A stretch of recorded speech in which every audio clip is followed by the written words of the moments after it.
and thank you for joining for today's reading. It's part 10 of The Great Taking. Please let me know in the chat if everything is coming through clearly. Today is an audio only broadcast. Let's see. What I'm going to do is check to see if we're coming through loud and clear. Check. Yep, looks like we are. Okay, so we're going to actually begin today by showing you a tweet of a recording or an interview that I guess a citizen journalist was interviewing two immigrants.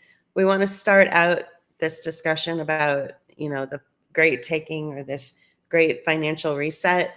We want to start out by talking about the immigration conversation or the situation that a lot of people are covering. And I'm noticing that there seems to be some language coming out that's making me in particular feel very uncomfortable.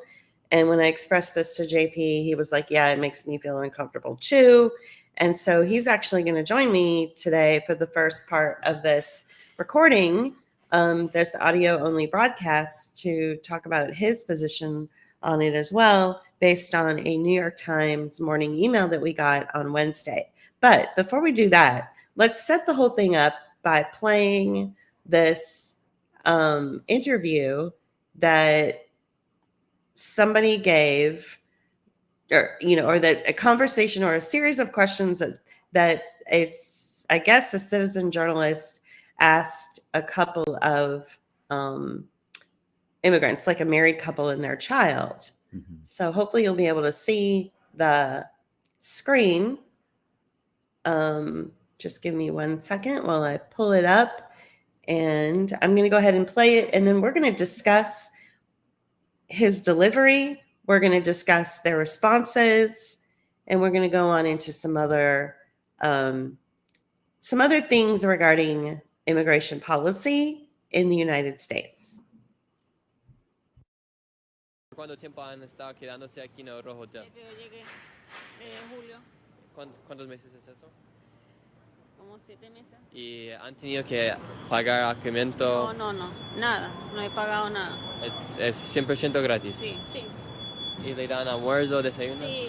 Sí, le dan cosas del niño, personales, nos dan pañales, lo que necesiten ellos. ¿Y ahí en el hotel hacen limpieza de las puertas? Sí, hacen. Sí, todos los días hacen limpieza, cambian las sábanas, hacen aseo. ¿Todos los días hacen eso? Sí, todos los días. ¿Han poder conseguir trabajo ustedes? No.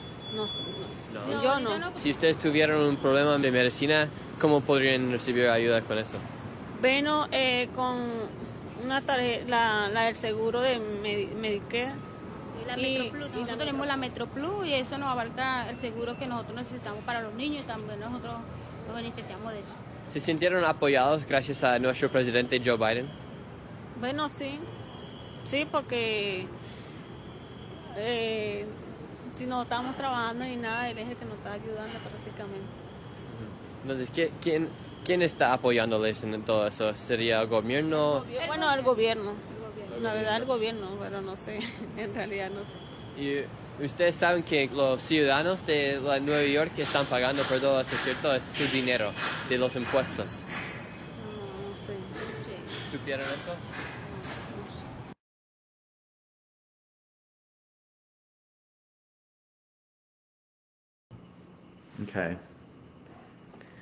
Okay. So that was a very short discussion that a citizen journalist had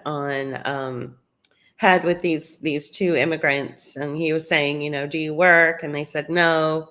And how do you pay for your medical expenses? And they said the government pays it. Well, where do you live? Well, we live in a hotel. Does your hotel get cleaned? They said yes every day.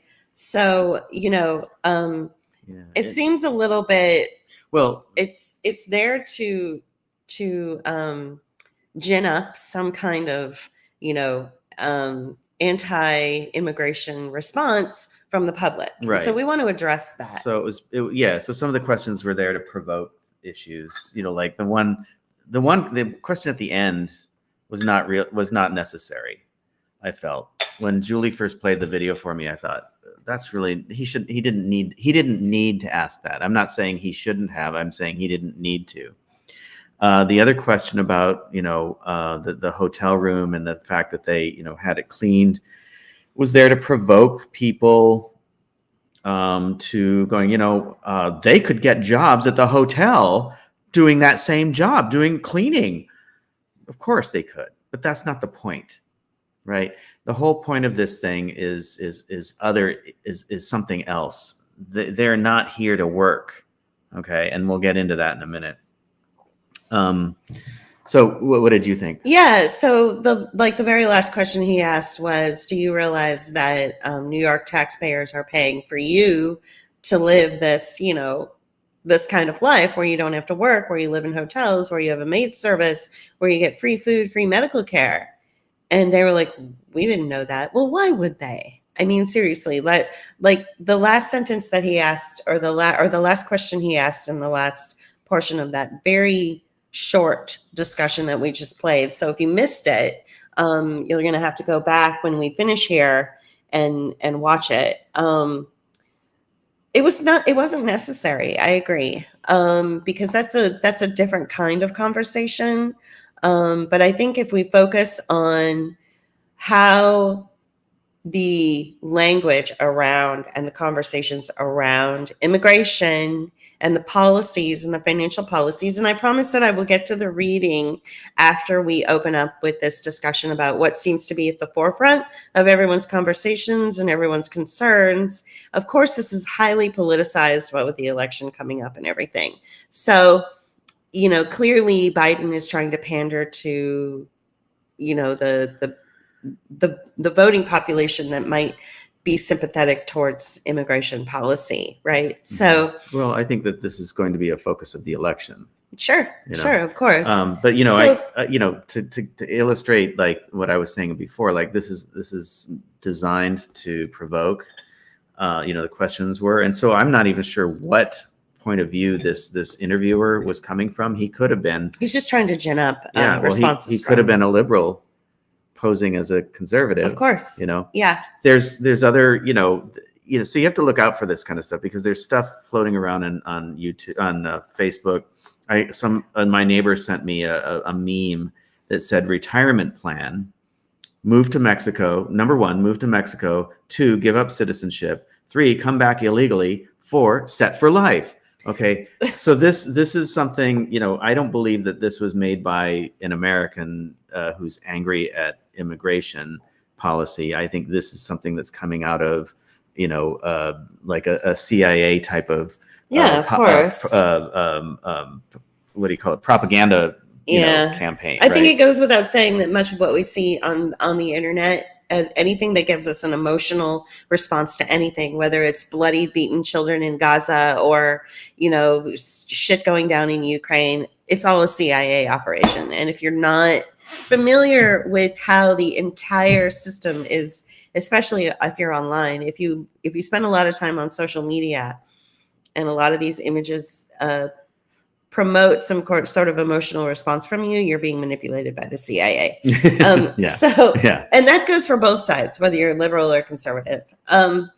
So JP wants to reflect on the morning email that we receive every day from the New York Times. It's free.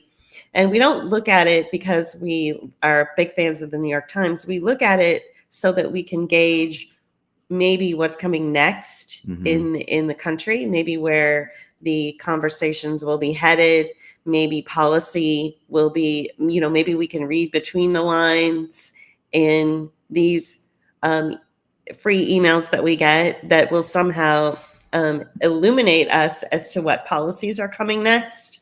So this is the one. It's called, from Wednesday, it's called The American Slowdown. It's part of the morning email So Yeah. written by German Lopez. I know, right? Which kind of an interesting name. Yeah. So Haman. Herman Lopez. Yeah. So sorry. Yeah, no, it's Okay. fine. So he's going to go ahead and read through it and kind of discuss his position on it, and I'll just scroll with him. Right. So I don't know if I don't know if I should read this. Or Well, I you don't should have just- to read yeah, it, but so, you can. So yeah, so basically the premise of this is that the population of the U.S. and they get into it also the world population, post-industrial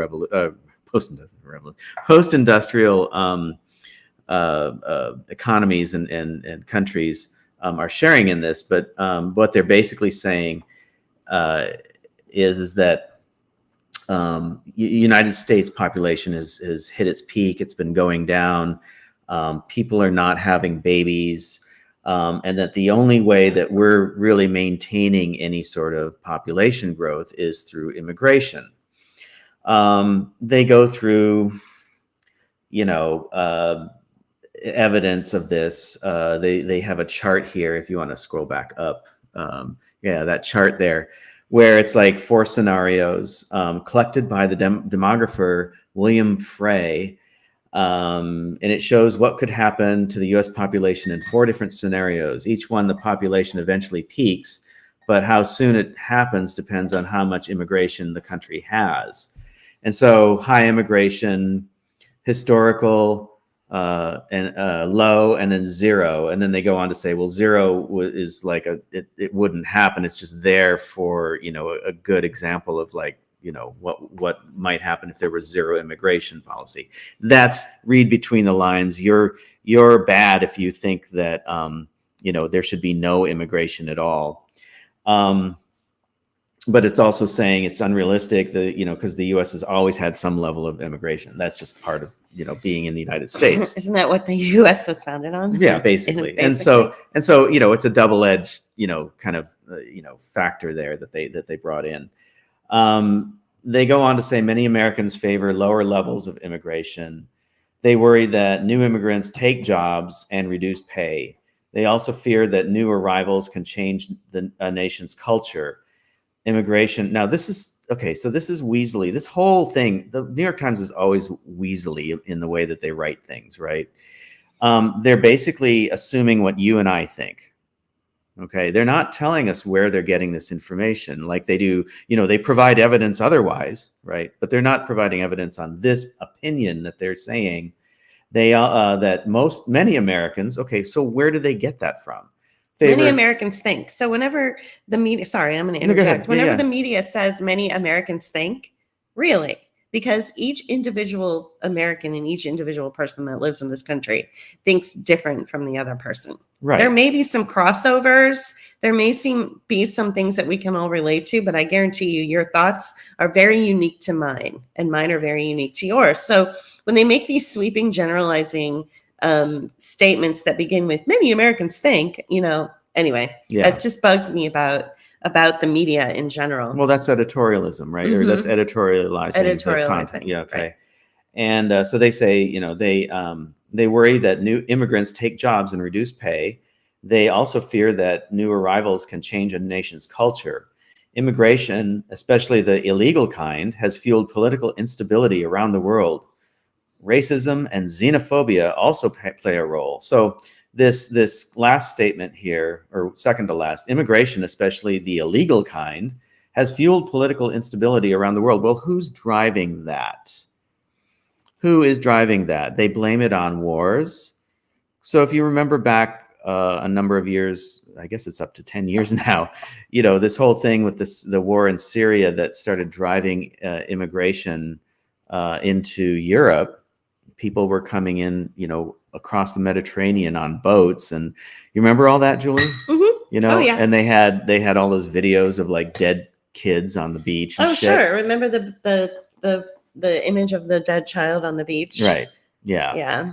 So that was there to provoke some sort of response from you, and depending on your political or social point of view, you're going to have a different response. And so it's setting you up for instant like conflict, right? Political conflict, social conflict. Okay. Then they go on to talk about how immigration does have its, but immigration has benefits, and they talk about how it's basically helped America's economy stay ahead of its peers. And then they refer to an article written by somebody else, the New York Times, and how if we, don't let people in, we could suffer the same problems that Japan and China, potentially China have with stagnated economies. And then they go on to say, yet another thing that's a little bit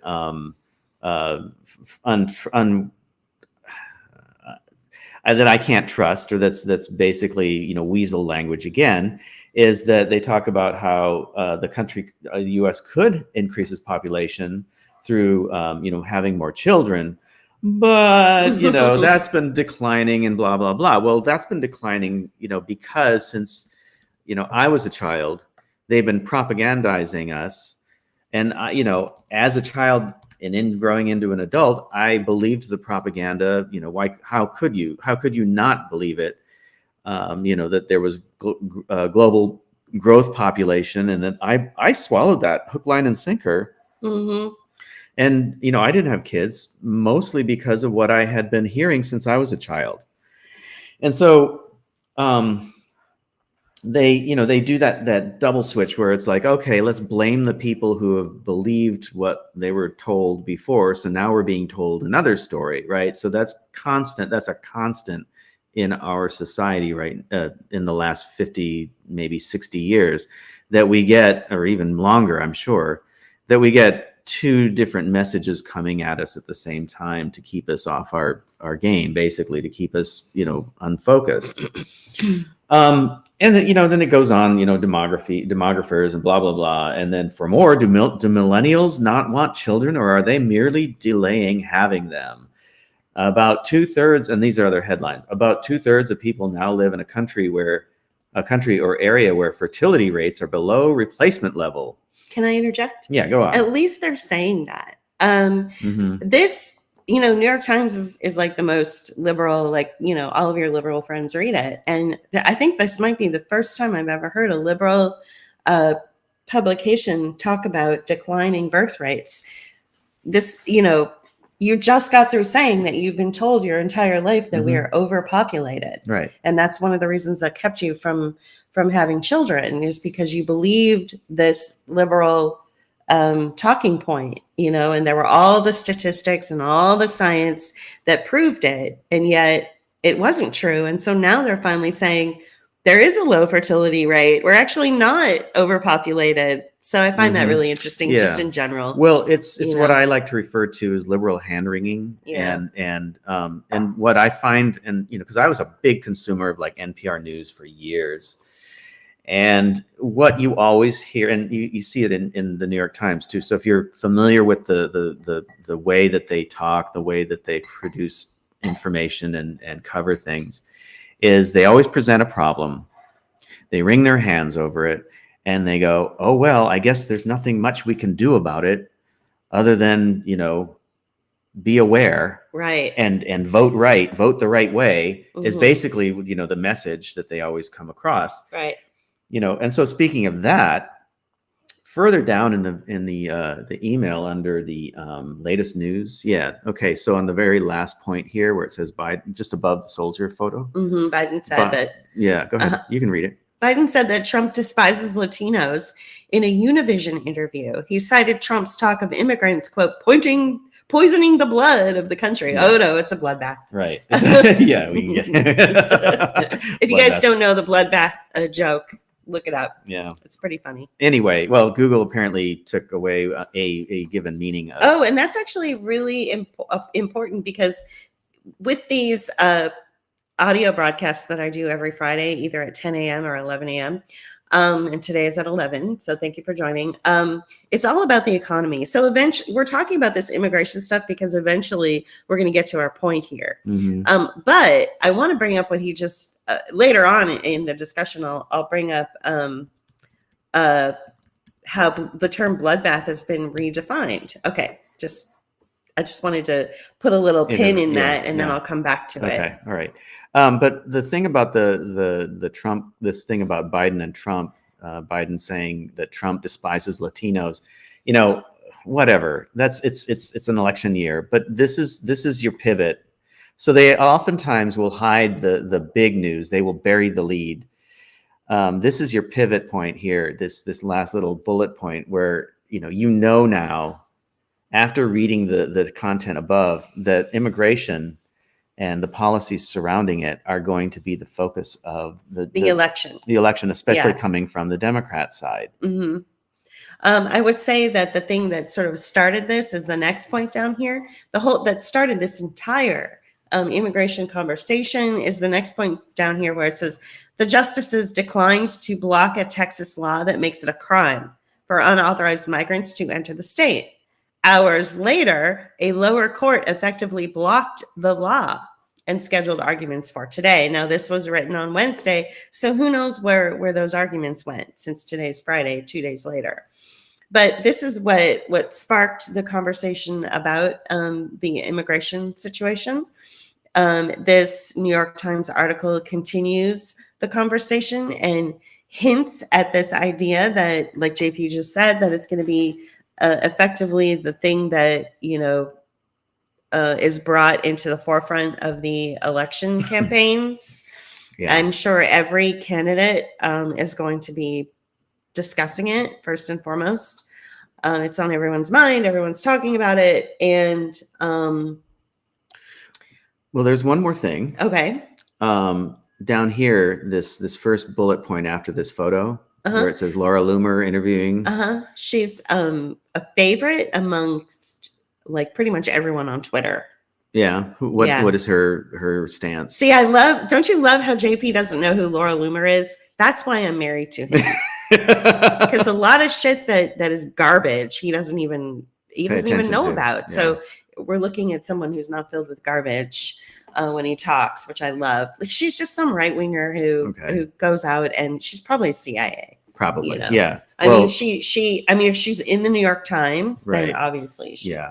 You know. So right-wing influencers, so her filming migrants near the Darien Gap in Central America and asking them pointed questions to influence opinions on immigration. So when I saw that, and then Julie showed me the video that we showed at the beginning of the broadcast, I thought of this point when you showed me the video, because you showed me the video after, right? Yeah. And I was like, okay, well, so these things are coming together. So you start seeing all these things coming from different places, and you start seeing a trend, right? That's where that's how we kind of put these things together. We kind of, you said put a pin in it, and it's like I mentally bookmark or pin content like this over a span of time, just to start recognizing patterns or trends. One more thing, the rest of this week, the New York Times has been focusing on, or the last couple of days, they've been focusing on non-white voters going more to the Republican side, or becoming more right-wing in their voting habits. And again, they do that sort of like liberal hand-wringing, or even the shrug, like, how could this be? And at the same time, though, they chide their liberal, their very audience for not recognizing non-white voters as being a single block, right? And that they just always expect them to be Democrats and progressive like they are, and yet they're not. And you liberals have to learn this thing, but we still don't know why it's possible that, so, and they go through, and yet they'll still, like the one today or yesterday, I think it was today, they had like 2 charts that like contradicted each other. So, it's well, here's one. I can share this one. This is from 2023 actually, but it's behind a paywall, so I can't show it. Yeah. And it's, why are Democrats losing the vote to non-white voters? Yeah. Well, it's interesting. You can you can subscribe to the morning email for free, and then you can see on the site the web version of the email is not behind a paywall, and you can see the two charts that I was talking about. They're kind of ridiculous because on one they show liberal whites, Democrat like white people who are Democrats. The amount of people who are like progressive or liberal was smaller than other segments, in fact. And then there was another chart that showed like this overwhelming amount of white people are more liberal. And so anyway, it was just Yeah. they do that. And the other thing about their charts, and I've mentioned this in the past, is especially during the COVID thing, they would come out and say like blatantly obvious lies, or they would just come out and lie, and they would use a chart to back it up. And then if you actually, but the chart was like weaselly in the way it presented the numbers. So if you actually went in and did the math, it didn't support their argument. It supported the opposite of their argument. But in the chart, the way it looked like, all these people were succumbing to death from COVID. And it was like, but if you looked at the entire population of the country versus what they were saying in that chart, it was like a minuscule amount of people. It was like the normal amount of people that would die from, say, a winter of, illness, right? The flu. Right. So yeah, fun and games. Yeah. So back to the immigration situation. So what have we learned over the last 4 years? I mean, we have learned a lot. And one of the things that has come back to sort of haunt us in what we've experienced over the last 4 years is how all of those creeping questions that we ignored about the medical industry were now something that we could no longer ignore. And we realized that the medical industry is actually a kill industry. It's actually not a health industry. It's not there to make you well. It's there to make you worse.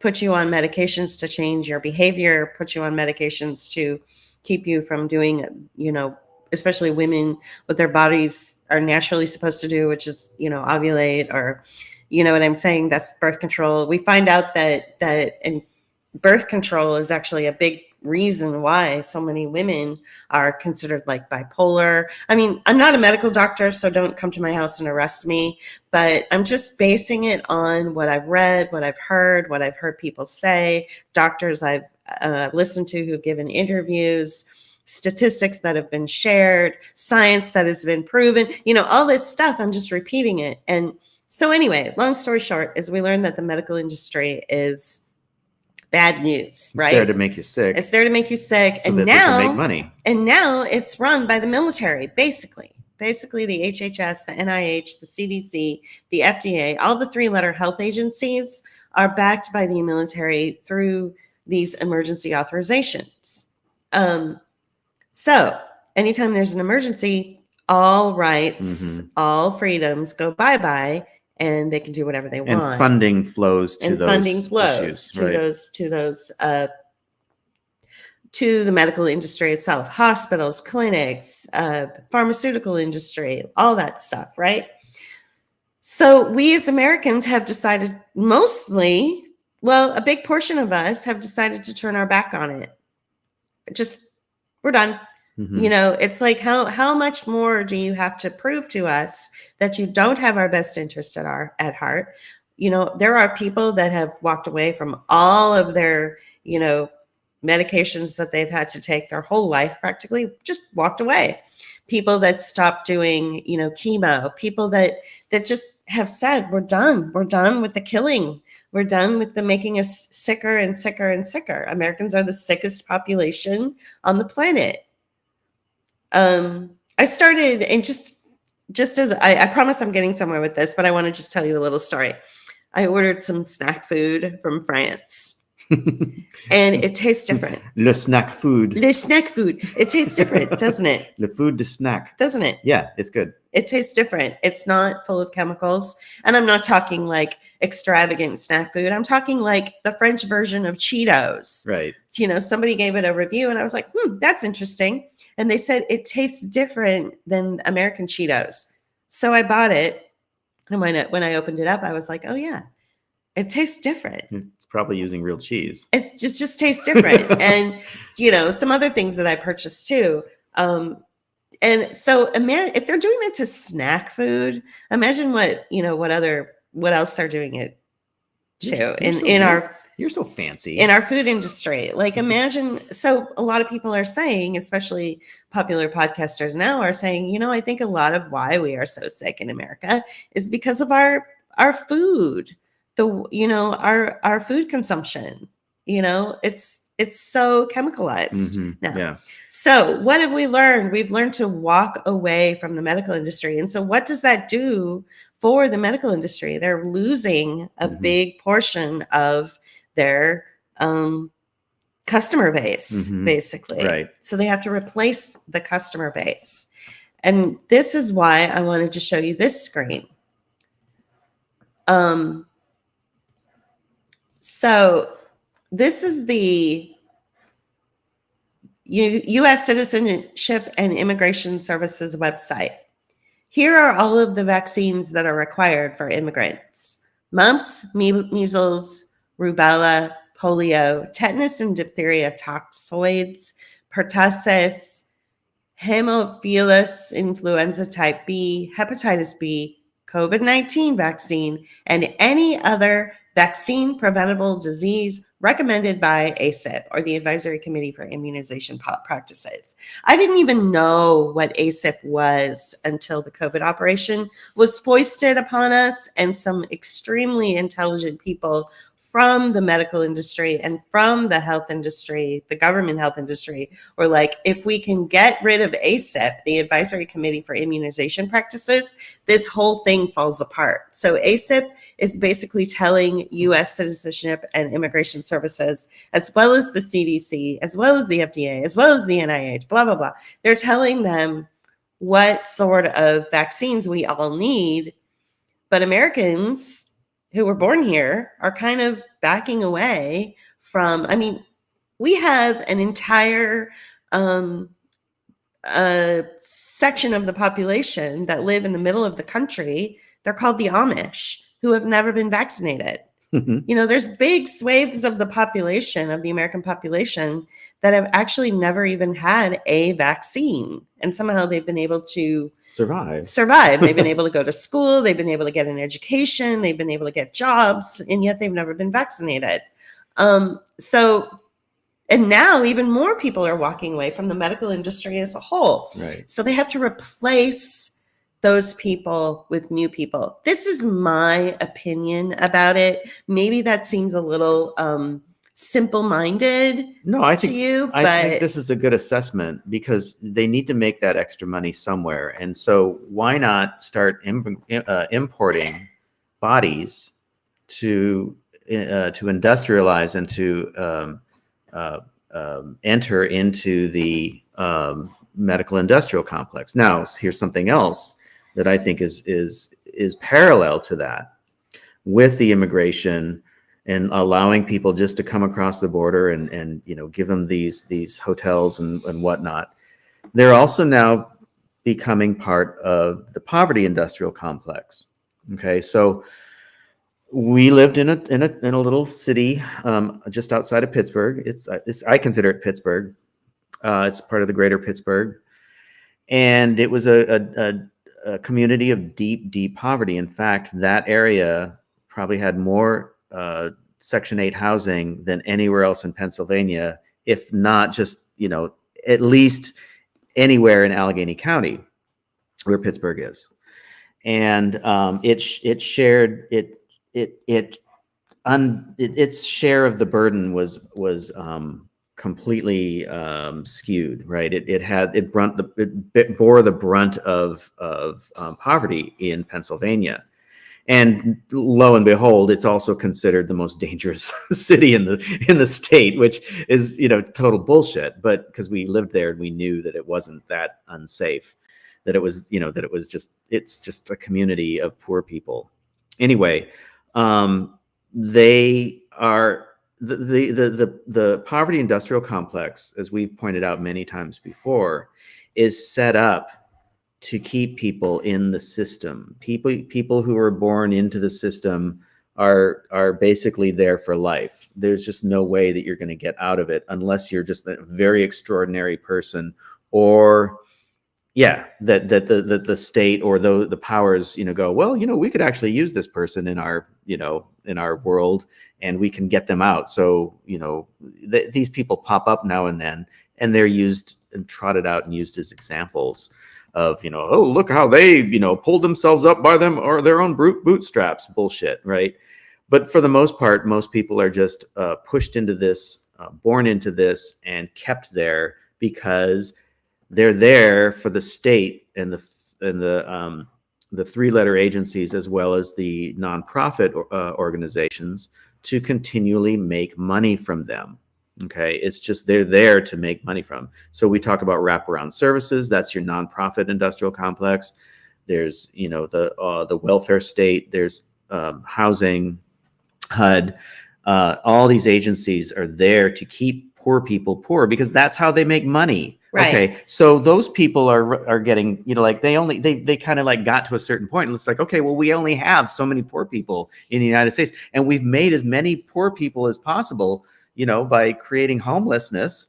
So we're running out of people. We still need to keep making money. So how are we going to do that? Right. So this is something that JP and I have talked a lot about on this platform. We take pretty much everything that you see in the media, or everything that you see on social media especially, should take a back seat to the fact that we have NGOs, nonprofits, wraparound services, government-funded programs that exist on the backs of the impoverished population.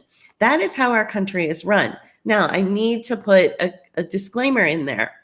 If you are an individual and you are disabled and you can't keep up with the rest of the healthy population because for whatever reason, and you need services, then that's good. That's a good thing that those services are there to help people. You have the right to eat. You have the right to live in dignity. You have a right to have shelter. You have a right to experience the world in the best way you can. I like seeing that, certain places that I could never go as a child because I spent, 10 years in a wheelchair practically, are more wheelchair accommodating now than they've ever been. So there's no reason why somebody who's stuck in a wheelchair shouldn't get, the same benefits out of life Correct. that everyone else does. Right. Okay. So I guess my point is that those services that exist for people who were made sick, or for people who were made poor but are struggling to get out of it, that's fine, But what we're talking about is an entire system that is banking on and keeping people employed and exploiting. So, for instance, we know people in the nonprofit industry who make 6 figures a year, and the claim of their organization is that they want to provide better housing, or they want to provide better health care, or they want to provide better this or that, or services to people. And yet none of the people that they claim to help are actually helped, but they themselves are getting 6 figures a year and living quite comfortably. So, and I've talked about this a lot, and I actually outed somebody in our former neighborhood of deep poverty. I outed her, and I did a whole broadcast about her. And I don't know if she saw it or not, but she saw me in the grocery store a couple days later, and oh my God, it was super uncomfortable. So, this is something that we're not afraid to talk about. This is something that we begin all of our conversations on this platform about.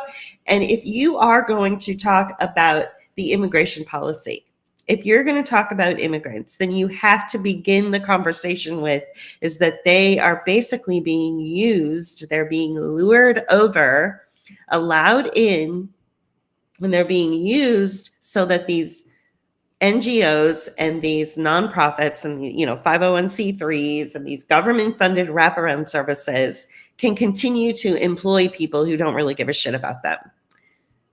That's what's really going on. And so one of the reasons I wanted to begin the conversation, about this great taking, is not to discuss the immigration policy with the idea that they're going to take away your jobs. That is a childish and stupid response. That's an idiotic response. Nobody's going to take away your jobs. Nobody's going to take away your housing.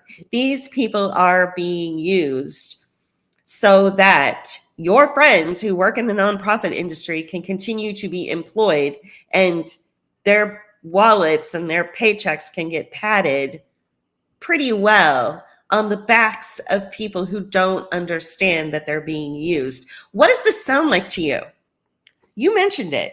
It starts with an S and begins and ends with a Y. You mentioned it to me when I was so angry about all of the right-wingers who are coming out and all the conservative assholes who are coming out blaming immigrants. Oh, they're going to take my jobs. Oh, they're going to take my house. Oh, they're going to come to my house with a gun and take away my home and all this stuff. And I was so mad that they were going there and not actually focusing on the truth, which is that it's NGOs, 501c3s, wraparound services that exist solely to make sure that these people remain poor.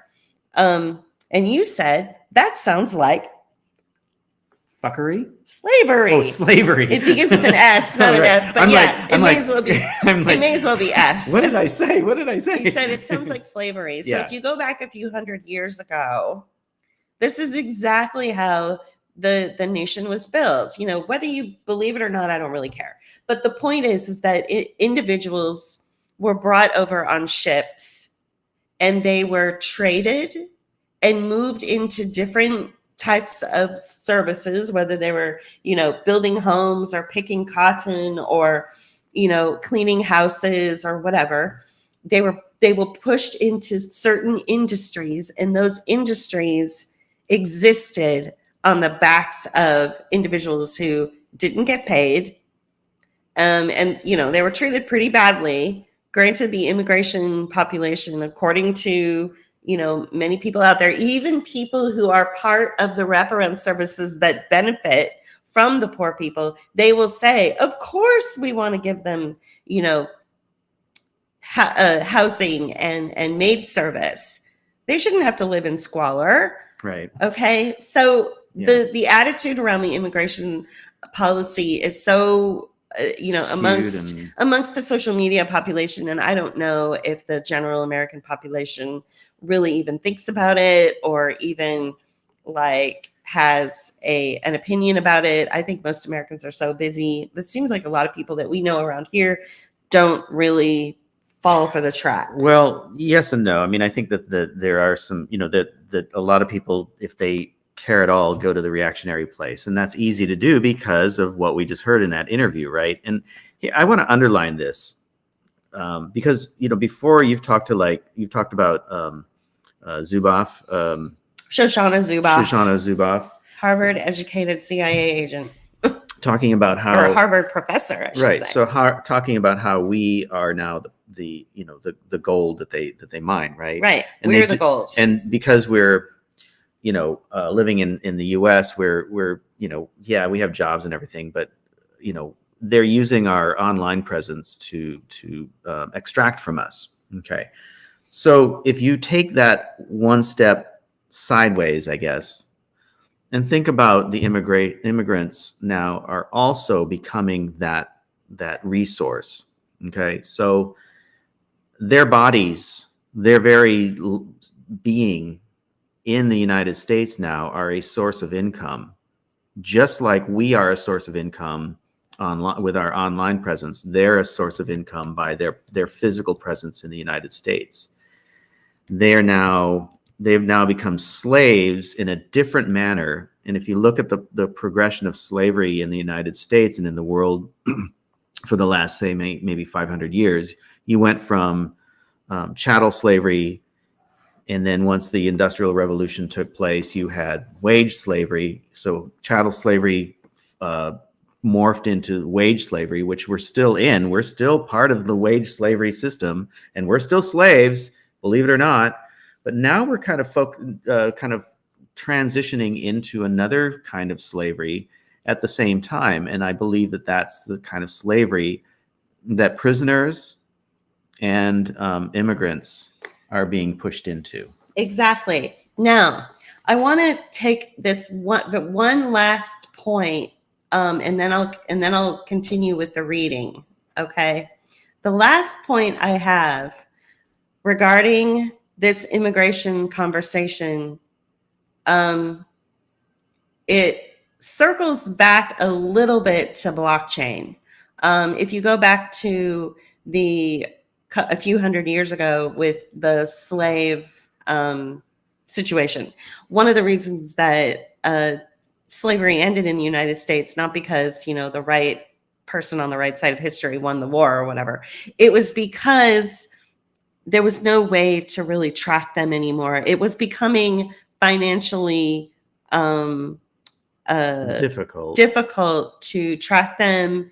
There was no way, insurance companies were losing money. Right, the on underwriters. Them because the underwriters for human beings. So think of it this way. You have to have insurance for your home. Well, back then they were insuring human beings. They were insuring slaves. Mm-hmm. And not for health benefits. They were insuring them for, whether they, if they died, if they ran away, if they, whatever the case may be, right? Exactly. Because they were considered property. So it was like, it was insuring property. Right. Okay. So, and that became difficult to a do, loss yeah. in the industry. Right. Like they were losing money. And so finally it was like, we can't do this anymore because we're losing money, not because they cared about human beings being used as, Right. Yeah. Because let's just say it. Abraham Lincoln was opposed to freeing the slaves before he wasn't. Exactly. Right? He changed his mind suddenly because the insurance people were like, look, we're losing money a lot. This is ridiculous. Yeah. And I think that there were other business decisions that let's were create happening wage around slavery. that. Yeah. Right. And yeah. So what's happening with the immigration policy is it's also giving an excuse for that to never happen again.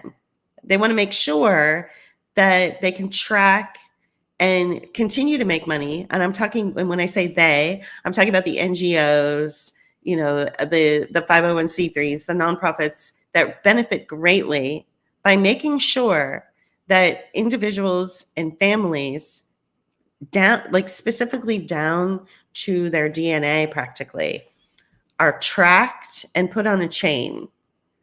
Slaves back in the day were put on, it's called the chain gang, or prisoners were put on the chain gang. Well, it's kind of like that. They're going to be put on a digital chain so that they can be tracked.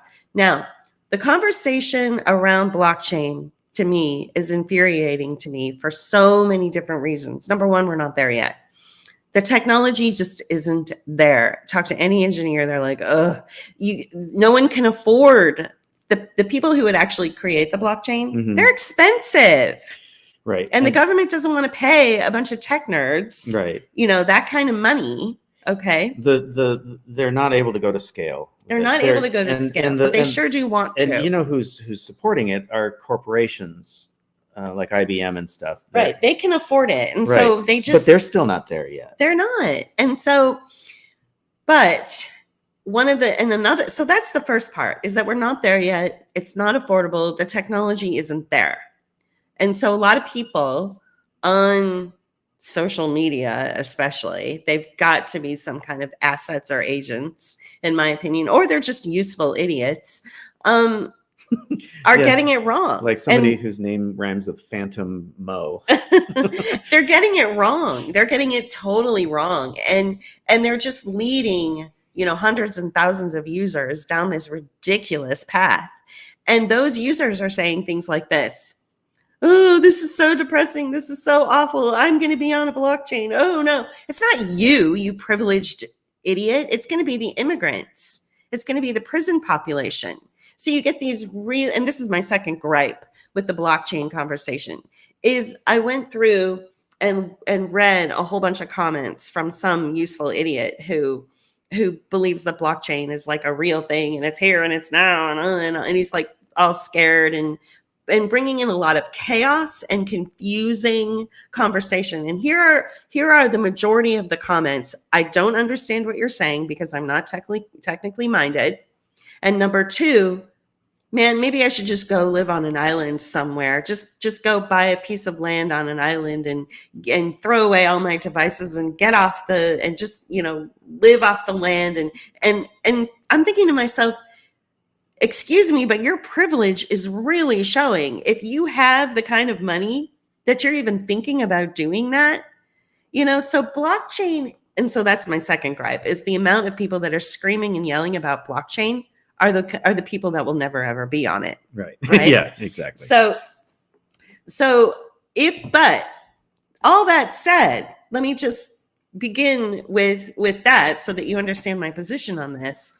All that said, this is what the future holds for the immigrant population if they can ever get their act together and make the blockchain a thing.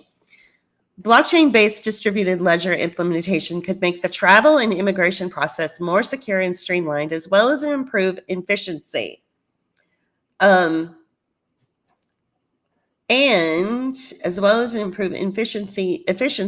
possibly lower the cost. This is just one narrow example of the endless potential of blockchain. The goal for blockchain is not you. It's for immigration. And that's one of the reasons why they're just flooding the border. That's one of the reasons why that little state of Texas that tried to block this from happening, the flooding of the immigrants across their border, that's why a court told them you're not allowed to keep these people from coming in. I don't think. Texas, one of the reasons. I don't think Texas would ever want to hear you refer to them as a little state. I know, that's why I said it. I said that to make people bristle and to irritate people. I said it that way on purpose. But what I'm trying to say is that the goal behind the immigration policy is the continuation of the wraparound services, the 501c3s, the NGOs. Think of all of the people that are employed to make sure that these people are never, ever contributing to society in a meaningful way, even down to the housekeepers who clean the hotel rooms, even down to, the grocery store clerk that fills up their bag and they pay for that grocery with their EBT card, which I've been on EBT before. I have no problem with it. You know what I'm saying? Or think about the medical industrial complex that is just going to make just a ton of money based on all of the vaccines that those immigrants have to take. They're going to get sick. They're going to need care. They're going to need wraparound services because they're going to be diagnosed with some strange disease after having to take, an endless amount of vaccines just to live in this country. This is slavery. Right. And this is using their body for profit, right, you guys. Right. Their very presence, their physical presence. And so this is going to be a miserable life. I mean, for them.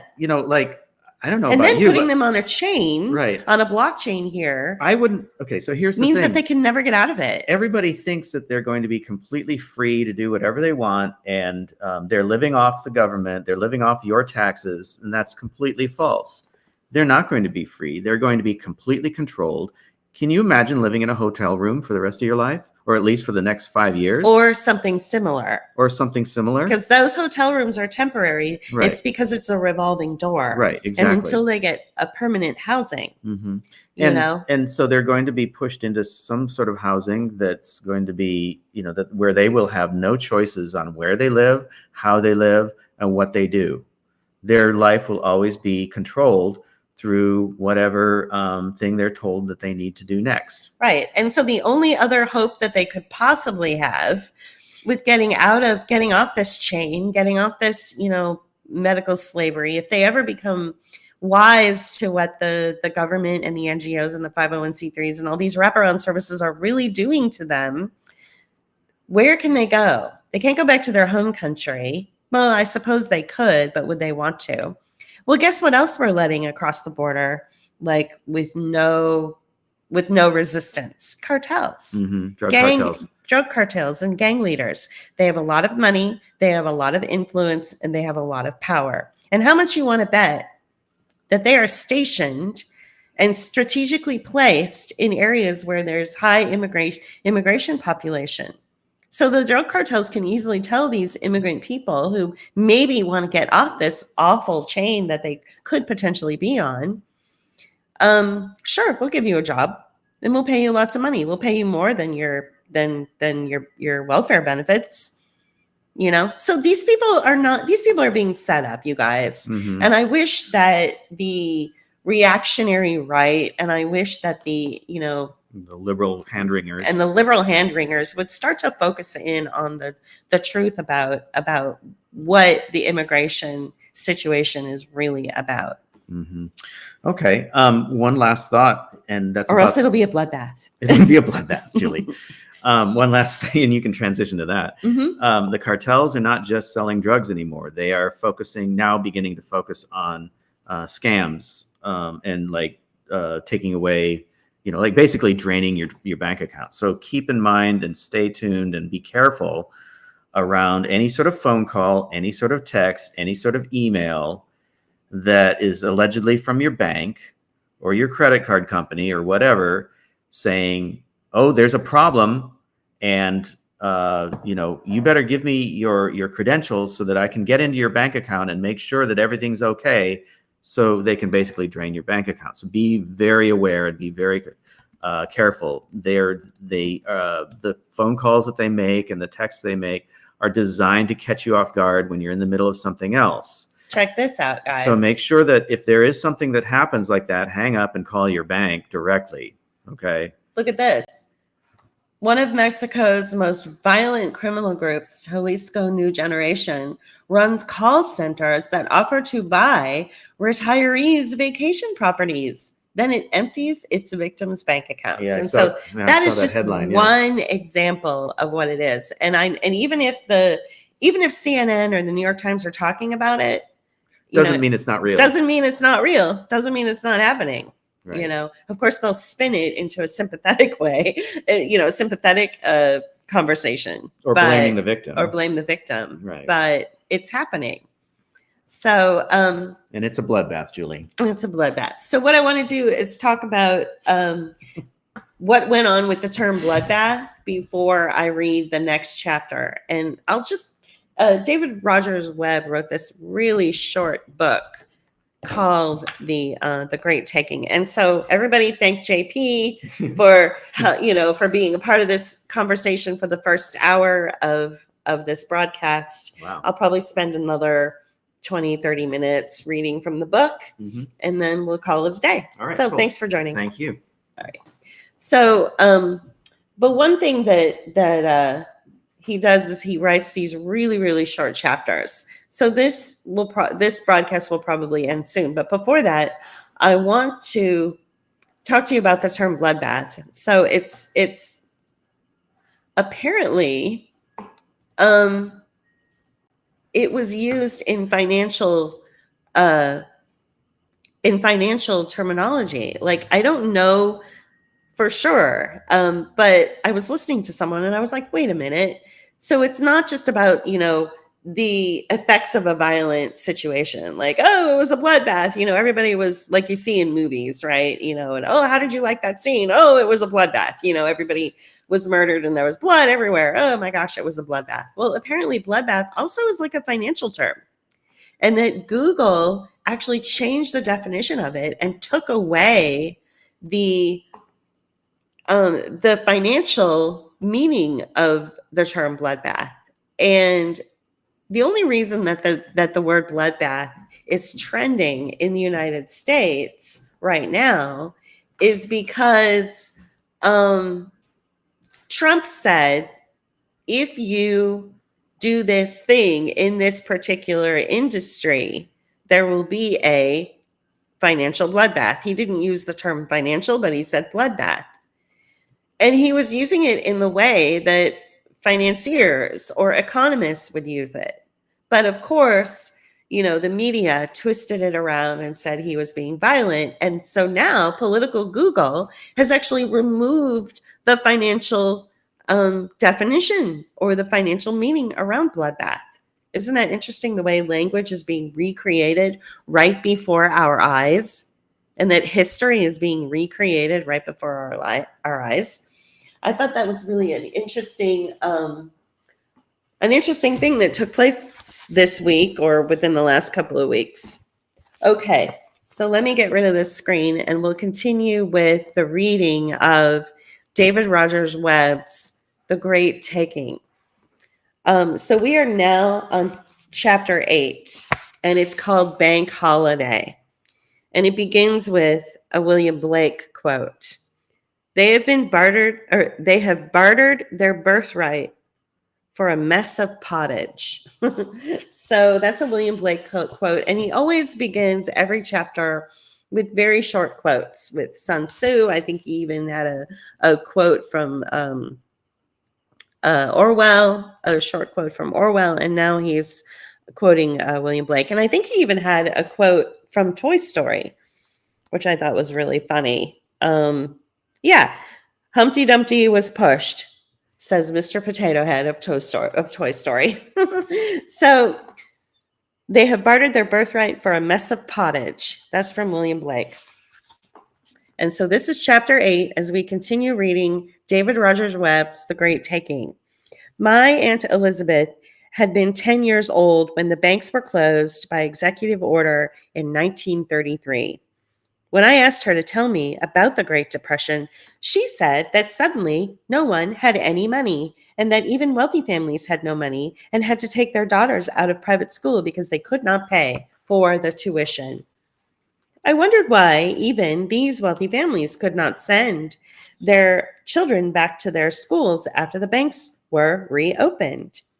The answer is that only the Federal Reserve banks and banks selected by the Federal Reserve were allowed to reopen.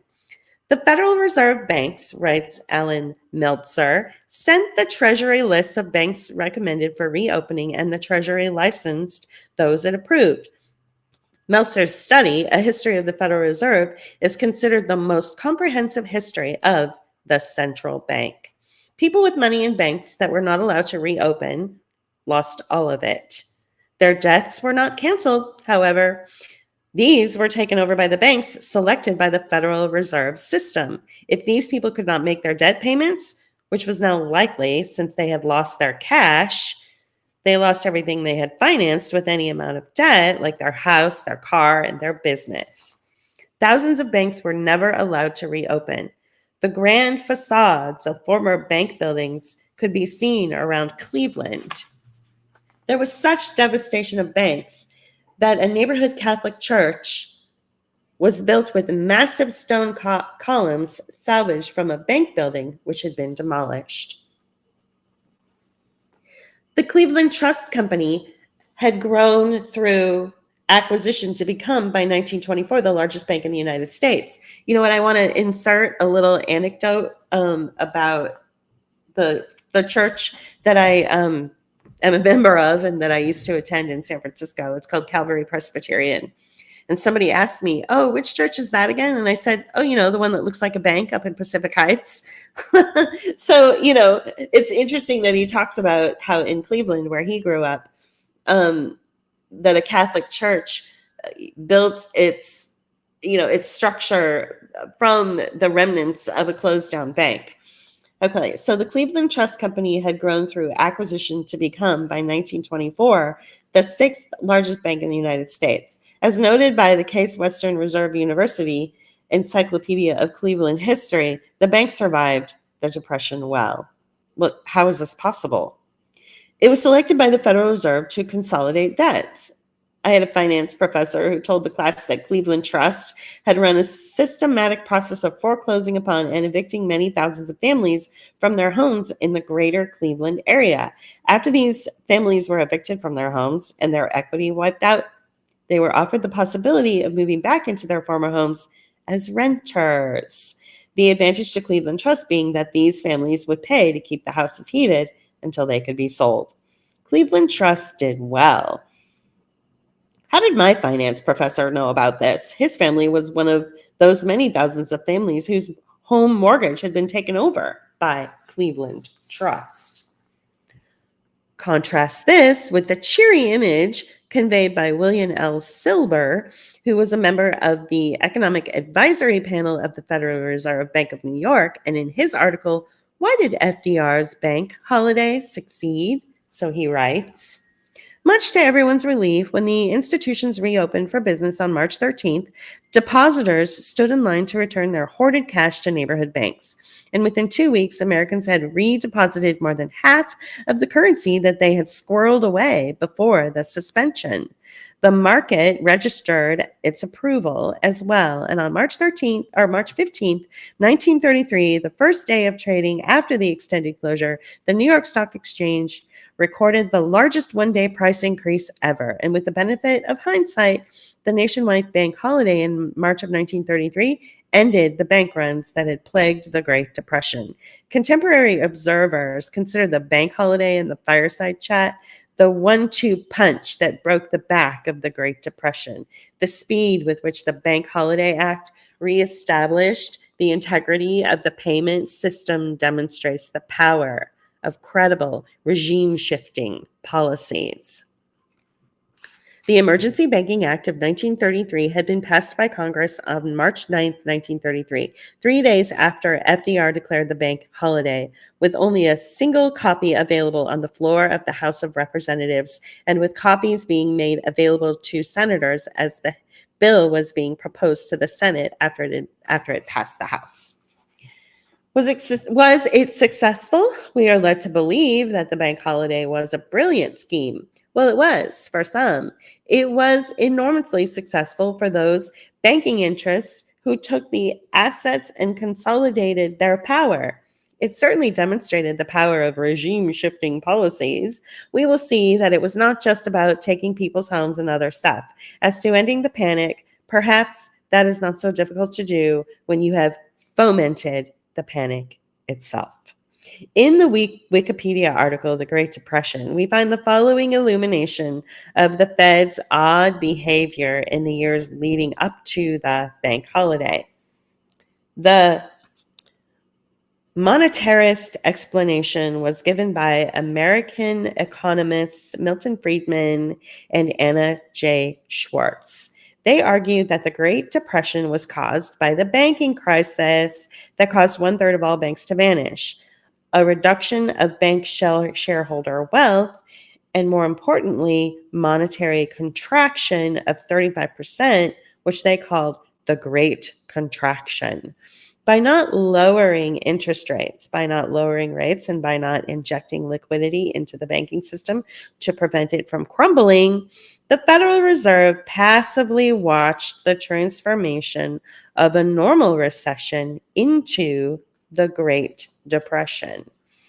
The Federal Reserve allowed some large public bank failures, particularly that of the New York Bank of the United States in December of 1930, which produced panic and widespread runs on local banks, and the Federal Reserve sat idly by while banks collapsed. Friedman and Schwartz argued that if the Fed had provided emergency lending to these key banks, or simply bought government bonds on the open market to provide liquidity and increase the quantity of money after the key banks fell, all the rest of the banks would not have fallen after the large ones did, and the money supply would not have fallen as far and as fast as it did. This view was endorsed in 2002 by Federal Reserve Governor Ben Bernanke in a speech honoring Milton Friedman and Schwartz with this statement. Let me end my talk by abusing slightly my status as an official representative of the Federal Reserve. I would like to say to Milton and Anna, regarding the Great Depression, you're right. We did it. We're very sorry. But thanks to you, we won't do it again. Yeah, want to bet? As this is ancient history, it was safe for Bernanke to make such an admission, but more to the point, it would allow him to posture as the wise man who had studied the mistakes of the Federal Reserve and then to justify the Fed's extraordinary measures to follow in the global financial crisis. And this is the one that happened in 2008. That's what the global financial crisis is that he's referring to. Is the Fed indeed very sorry? Can one believe the promise that we won't do it again? They have studied the lessons of the past in detail. However, their purpose has been to prepare a new and improved global version of the spectacular end of this debt expansion supercycle. That's what this book is about. Contrary to the image of success, which has been handed down to us, the bank holiday did not end the Great Depression. There was no recovery, which might have allowed people to service their debts and keep their property. Why was that? Well, inexplicably, the Federal Reserve kept conditions tight. According to literature on the subject, the possible causes were a contraction in the money supply caused by the Federal Reserve and Treasury Department policies and contractionary fiscal policies. If that was a comprehensive program to assure there was no recovery, it worked quite well. Conditions remained broadly stressful for years, and they kept price levels down so that people had no opportunity to sell assets for paying off debts. I know from family letters that despite having no debts, times were quite tough. Grandma Webb wrote to her son, who was in a youth athletic program on an army base, about Grandpa Webb having been out trying to get any work for Webb equipment. This was in 1936. Contrary to the image of FDR as a savior, the people in my family who lived through the 30s considered FDR to be something like Satan himself, and they were not religious people. Here is an interesting quote from Silber. The Emergency Banking Act of 1933, passed by Congress on March 9th, combined with the Federal Reserve's commitment to supply unlimited amounts of currency to reopened banks, created de facto 100% deposit insurance. So according to William L. Silber, who was an economic advisor to the Federal Reserve Bank of New York, the Fed miraculously and suddenly in March of 1933 had the means to supply unlimited amounts of currency to reopen banks, which were, of course, only the banks selected by the Federal Reserve System. Clearly, the Fed had the means all along to avoid the failure of those thousands of banks. A panic can be fomented easily when you run the system. They made it happen. They planned it, and then brought their solution after they got their regime-shifting policies in place. The Federal Reserve System and the banks selected by the Fed were prepared to take things from people on a vast scale. Their homes, their cars, and even their new electric appliances, which had been sold to them with the innovation of consumer credit. Did the bankers need to take this property? What was the real purpose? Can you get past the idea that they were trying to help? Even if we can, we are always led to think about this in a small way, that it's always about a natural human greed for money and for material things. It was not then, and it is not now. So I want to pause here and of course, bring in my own personal and, opinionated and just speculative analysis of, people having to give back their things like their electric appliances, like their maybe, I don't know, were washing machines around then or ovens or whatever, whatever. What does that tell you psychologically about a system that banks on, pardon the pun, to feel banks on humiliation? Right? You know how humiliating it is not to be able to wash your clothes or have hot food, or, you're just living in this constant state of degradation where you're just, in society, we look down on people who are poor. We just do. So this entire thing was meant to undermine a person's self-worth. You know, you're told your entire life, you're born, if you follow all the rules, do the right thing, don't get into trouble, go to school, eat right, exercise, be kind to strangers, be kind to animals, you know, get good grades, go to college, work a good job, punch in on time, punch out on time, don't take advantage, don't lie, don't do that. All these things that we're supposed to follow, all the rules that we're supposed to follow. But it seems as though the financial system is above all that, and it's just going to turn us into humiliated meat bags anyway, where we can't wash our clothes, or we can't eat properly, or, you know, we can't do things that give us any kind of dignity, right? So why is it that our financial system is so tied to a person's dignity? I mean, it just seems so petty and ridiculous to say, you know, we have to take your coffee pot. You know, it's petty, right? I mean, that's my, when I read that paragraph, I was just like, God, that's just so gross. And so in this new economy where you will own nothing and be happy, you know, there's this idea that, I'll just use our house for example. So our house in the Gulf Coast, we have a guest room. So if things got really, really bad, we could rent out that guest room. We would have to rent out a portion of our own home in our private, intimate, you know, space that we have worked our asses off and our fingers to the bone to get. We would have to share, you know, it sounds selfish, right? But there's something about living in dignity, or living in dignity, not indignity, but living dignified, you know, where you have to like rent out your coffee pot in order to make payments on it, or you have to rent out your shower, and you know, someone will give you $10 to use their shower. Like, this is just ridiculous, right? But that's the system that they want to create for us, so that we are completely and totally not really owning anything that we own at all outright, and that we can use it, our personal bodies and lives, as leverage, so that we can hold on to some sort of semblance of dignity. That's just my 2 cents. The Federal Reserve System and the banks selected by the Fed were prepared to take things from people on a vast scale, their homes, their cars, and even their new electric appliances. So ask yourself, if they don't want your money, and they don't really want or need your stuff, and they're not trying to help you, what do they want? What's the point of all their efforts? Well, I just said it. They want your dignity. They want your humanity. They want your pride.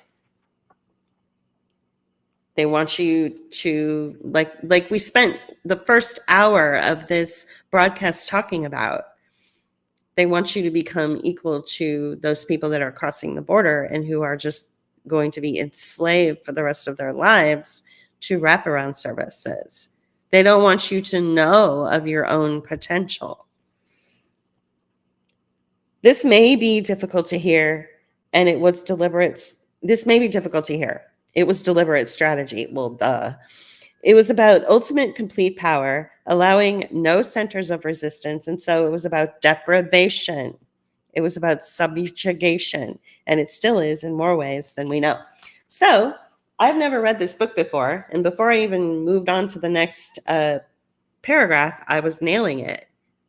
Subjugation, deprivation, losing your dignity, losing your humanity. So he and I are on the same page, and all of you are on the same page too. It's just that my concern is that user nation, social media, all the things that you feel and all the things that you see on social media, which are manipulating your thoughts and your feelings about stuff, are clouding your judgment regarding the fact that you have somehow been okay living without dignity. You know, I've talked about this friend of mine before. This is somebody I've known for, you know, since I was 18 years old. I'm now, in my 50s. He did all the right things. College, you know, never got married, but whatever. Always paid his bills on time, always paid his rent on time, was very generous. Oh, helped me out when I was in, financial trouble, helped me out in the past. Always, looked clean, and, he didn't go outside of the margins that society has created for him, right? Well, right now he's homeless and starving. And, that's the thanks he gets for following the rules. That's his reward for doing everything right. He got his college degree. He always paid his rent on time. If he had a credit card, he always paid off the balance at the end of every month. He never went into debt. He did all the right things. And look where he is now. He is wandering the streets of Chicago, emaciated, sick, and isn't sure what to do, how to fix himself. Okay, so the audio is cutting out. That's really interesting. When I start talking about dignity is when the audio cuts out. I'm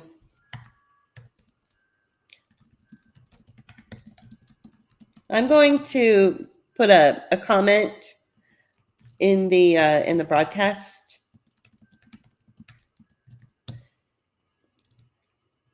Let me see if you can see it. And then what I'm going to do is do a test.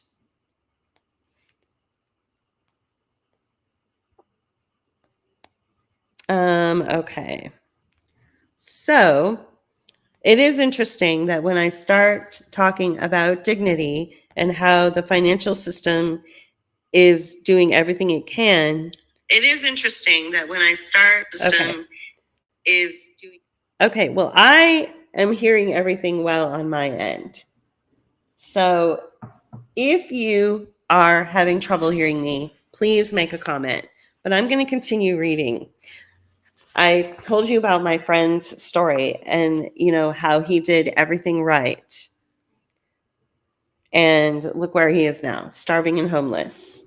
Okay.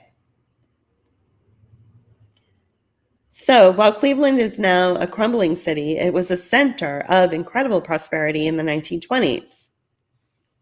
The Federal Reserve Bank building in Cleveland was completed in 1923, less than 10 years after the signing of the Federal Reserve Act. The bank vault is the largest in the world, and it incorporates the largest hinge ever built.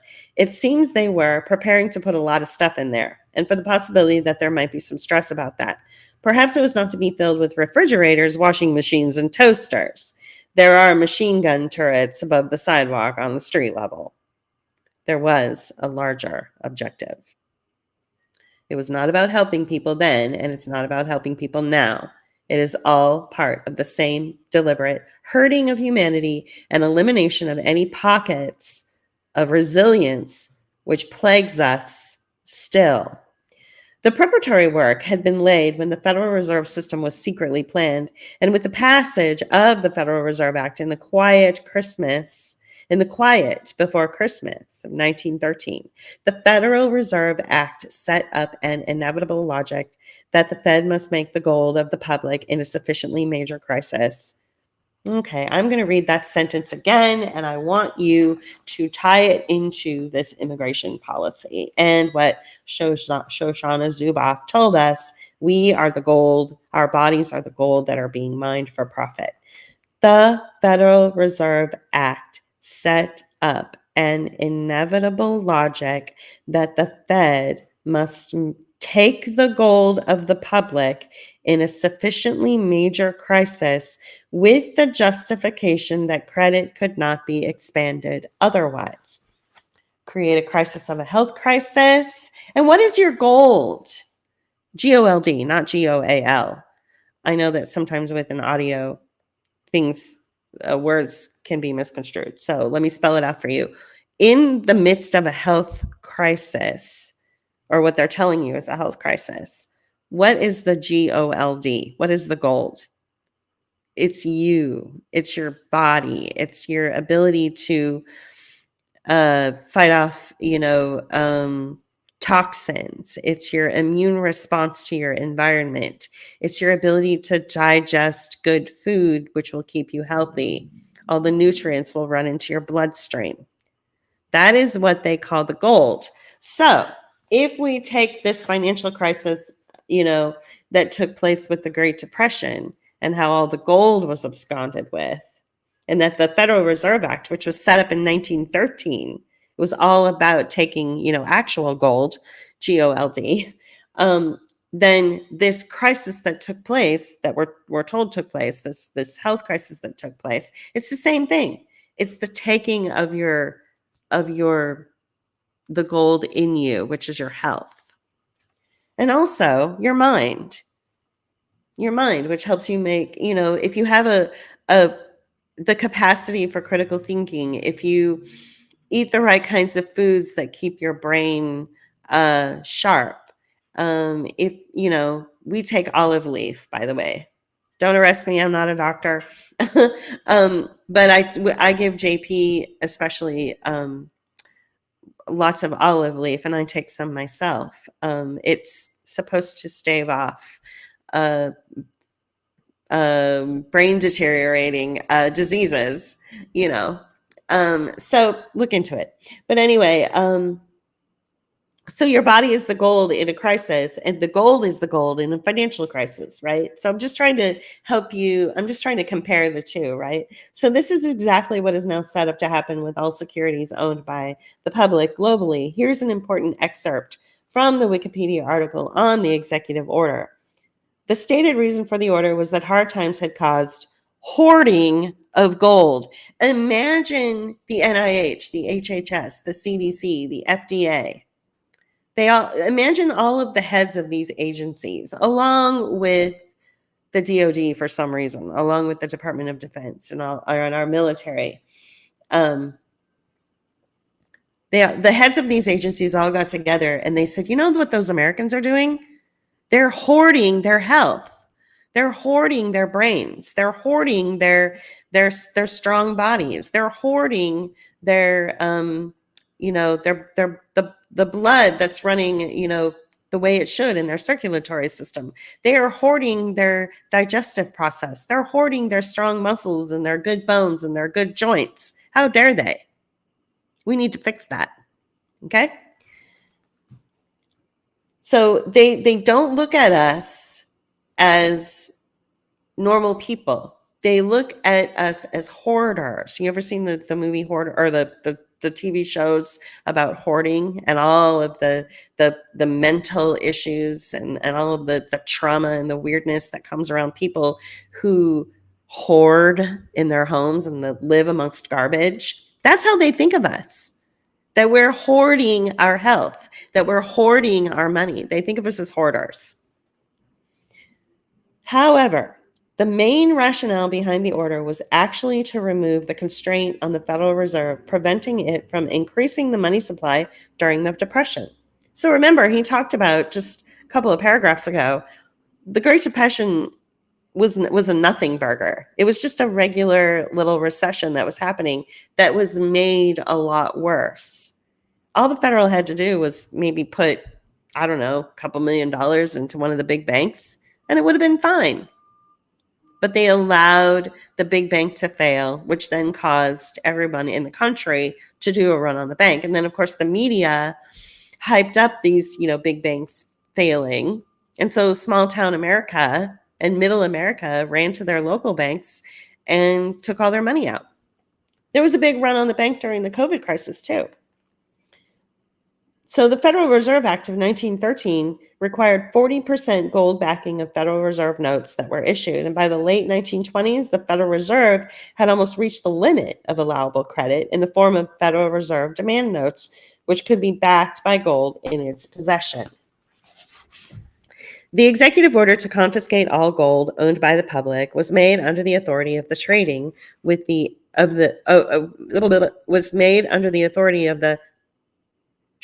the Enemy Act of 1917, which had been enacted 4 years after the creation of the Federal Reserve. So in 1990, I had a former employer give me a teeny tiny little gold coin. It's like 1/10 of an ounce. You've seen them; they're super tiny. So does that mean that I'm now, and that she was, and I am now, um, uh, in violation of the Trading with the Enemy Act of 1917, which had been enacted 4 years after the creation of the Federal Reserve. The act had been used to confiscate the property of interned natives of Germany and more. This is described by Daniel A. Gross in his article, "The U.S. Confiscated $500 million in Private Property During World War I," whose subtitle reads, "America's Home Front was the site of internment, deportation, and vast property seizure." So, okay, well, hang on a second. So the act had been used to confiscate the property of interned natives of Germany and more. Interesting. Again, if let's go back to the first hour of this broadcast, and this is a long one, I guess, because we're already at the 90-minute mark. So the immigrants are being enticed to come over. NGOs, 501c3s, wraparound services, and possibly blockchain is going to now control and keep them on a chain and turn them into slaves of the system. But if you look at history went back and said, we're going to now take whatever you've accumulated that gives you dignity, you immigrants. We're going to take it back. So this is crazy. So I don't even have a word to describe that kind of system. It's beyond evil, right? It's totally reprehensible. Apparently all the US public, okay, here's the next sentence. See, I haven't read this before, so every sentence is like a surprise to me. Apparently all the US public was now the enemy. Think about this. People who are simply protecting themselves and their families from the actions of the Federal Reserve System were accused of hoarding gold and literally criminalized if they persisted in doing so. The rationale is incredible. You are hoarding gold, so we will take it and do what with it? Hoard it. As we have seen, once they had taken the gold of the public, they did not then use the resource to expand credit. People remained in a debt trap. The deprivation continued and even worsened. That was real enough. The rationale, however, had been planned. It was a construct. That's a term I used to use a lot, construct. I asked my father why people had turned to their gold. I asked my father why people had turned in their gold. He said that if you did not, you were a criminal. But further, that there was nothing you would be able to do with it because you could not legally transport or sell it. So essentially, the use and value of gold had been confiscated. This was certainly the case because it remained illegal for a U.S. person to own gold for more than 40 years. Here are some excerpts from Executive Order 6102. All persons are hereby required to deliver on or before May 1st, 1933 to a Federal Reserve Bank or branch or agency thereof or to any member bank of the Federal Reserve System all gold coin, gold bullion, and gold certificates now owned by them or coming into their ownership. Whoever willfully violates any provision of this executive order may be found not more than may be fined not more than $10,000, or if a natural person, may be imprisoned for not more than 10 years or both. Note that the penalties were quite severe and that all the gold was literally to be turned over to the Federal Reserve System. How nice. So for you people out there who, and we've done it too, we got a donation from an individual, and we took that donation and bought some gold with it. And there's a record of it. We have the receipt, and the person who sold us the gold has the receipt as well. So it's not like we can fake it and say we don't have it. It's not like by sharing it with you, it wouldn't be made public knowledge anyway. So the feds can do whatever they want with it. Oh, we don't care that you spent, a couple $100 on something. You're out a couple $100. Yoink, we're going to take that from you. So that's what was happening. Now we can see the purpose of constructing. In 1923, the largest bank vault in the world and a fortified building. Fortified with ammunition is the implied meaning here. Perhaps gold will not be confiscated immediately this time around. Gold has not been targeted as the essential collateral backing, as was the case under the Federal Reserve Act. In this go-round, it is securities of all kinds globally, which have been set up as the collateral backing underpinning the derivatives complex. It is quite possible that the big banks have suppressed the price of gold by selling paper gold in subsidiaries, which will be allowed to fail, while accumulating physical gold in subsidiaries, which are designed to survive. This, however, does not assure that you, as a member of the great unwashed, will be allowed to keep your gold, not if this juggernaut continues in motion. I recall the words of my father, who had lived through all of this. The only thing they can't take from you is your education. Only the Federal Reserve System was designed to survive and take over all assets and banking activities. Only the Federal Reserve banks and those selected and controlled by the Federal Reserve were allowed to reopen. The Federal Reserve was also indemnified by the government, i.e. the public, for any losses. And so, large-scale closure of banks and taking of bank deposits is not unprecedented. Holders of cash in banks are unsecured creditors with no enforceable claim to their own money. It has been promised that there will be no taxpayer bailout this time, as if that is a good thing. Why?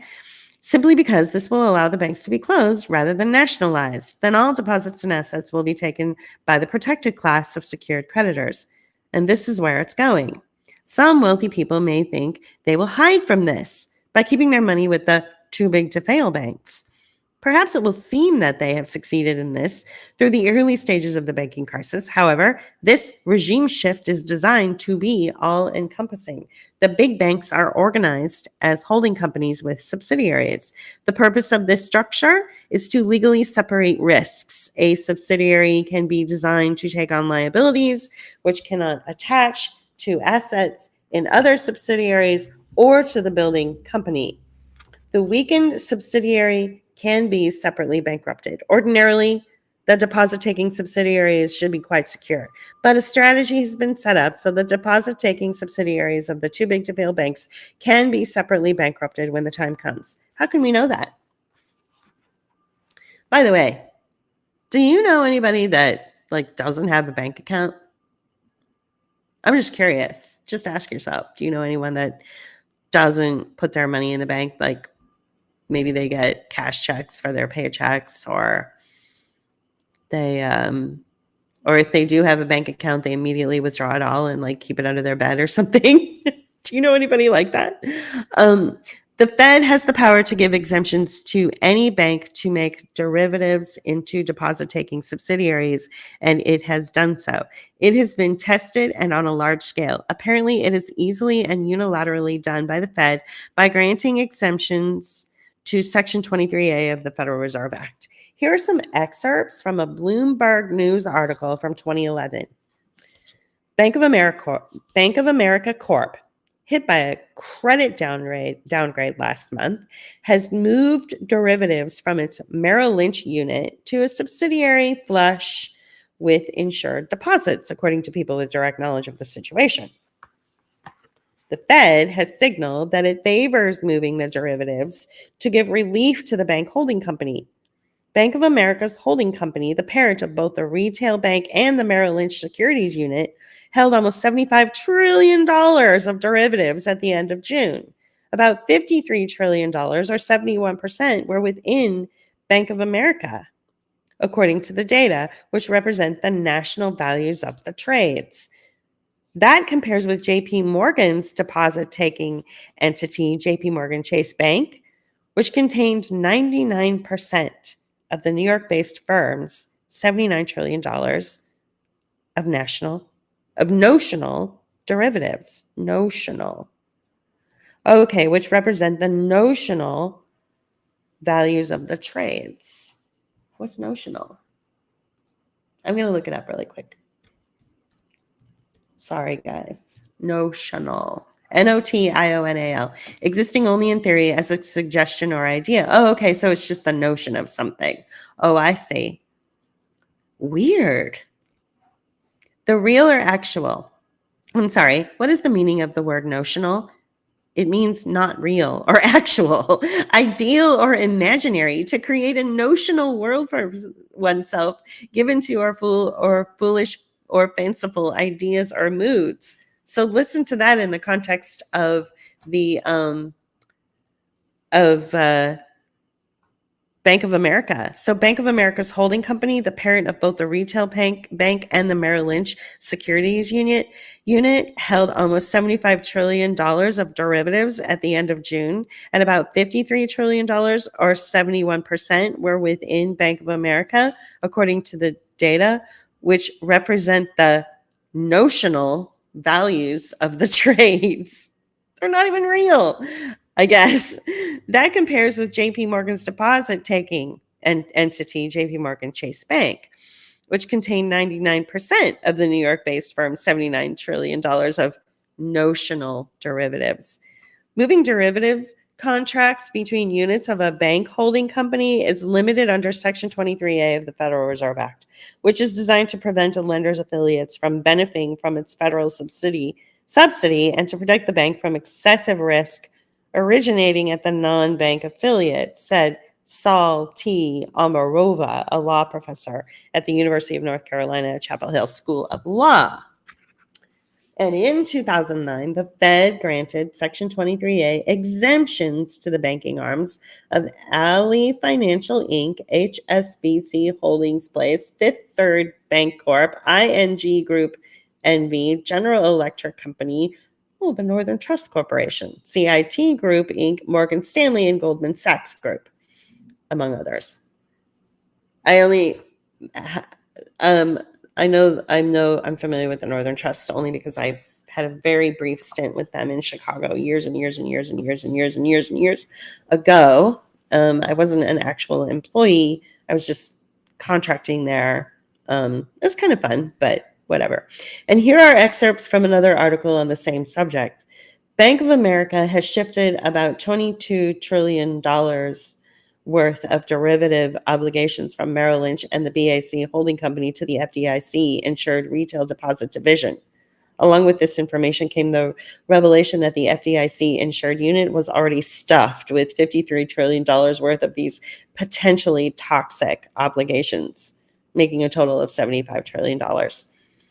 This all has the blessing of the Federal Reserve, which approved the transfer of derivatives from Merrill Lynch to the insured retail unit of BAC before it was done.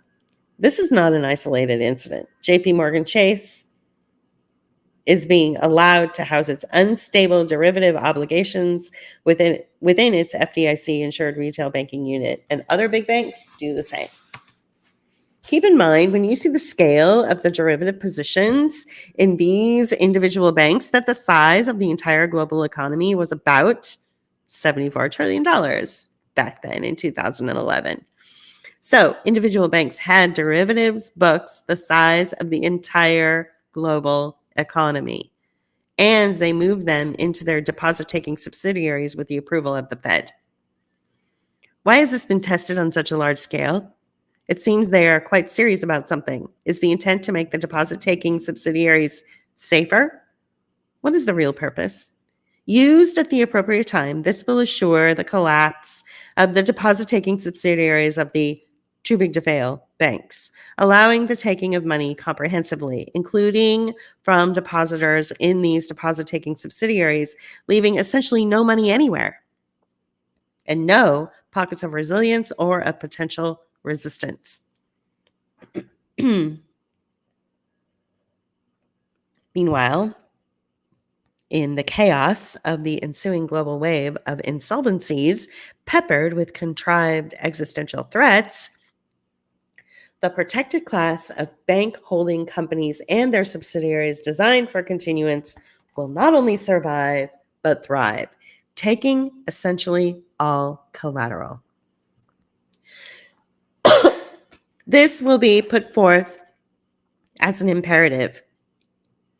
This imperative is that they must survive and be strong for the sake of humanity, so that the system might begin again and we all might move forward.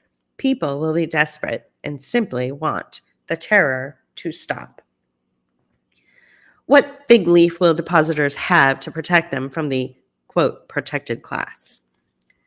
The Deposit Insurance Fund, or the DIF of the Federal Deposit Insurance Corporation, or the FDIC, was $128.2 billion as of December 31st, 2022.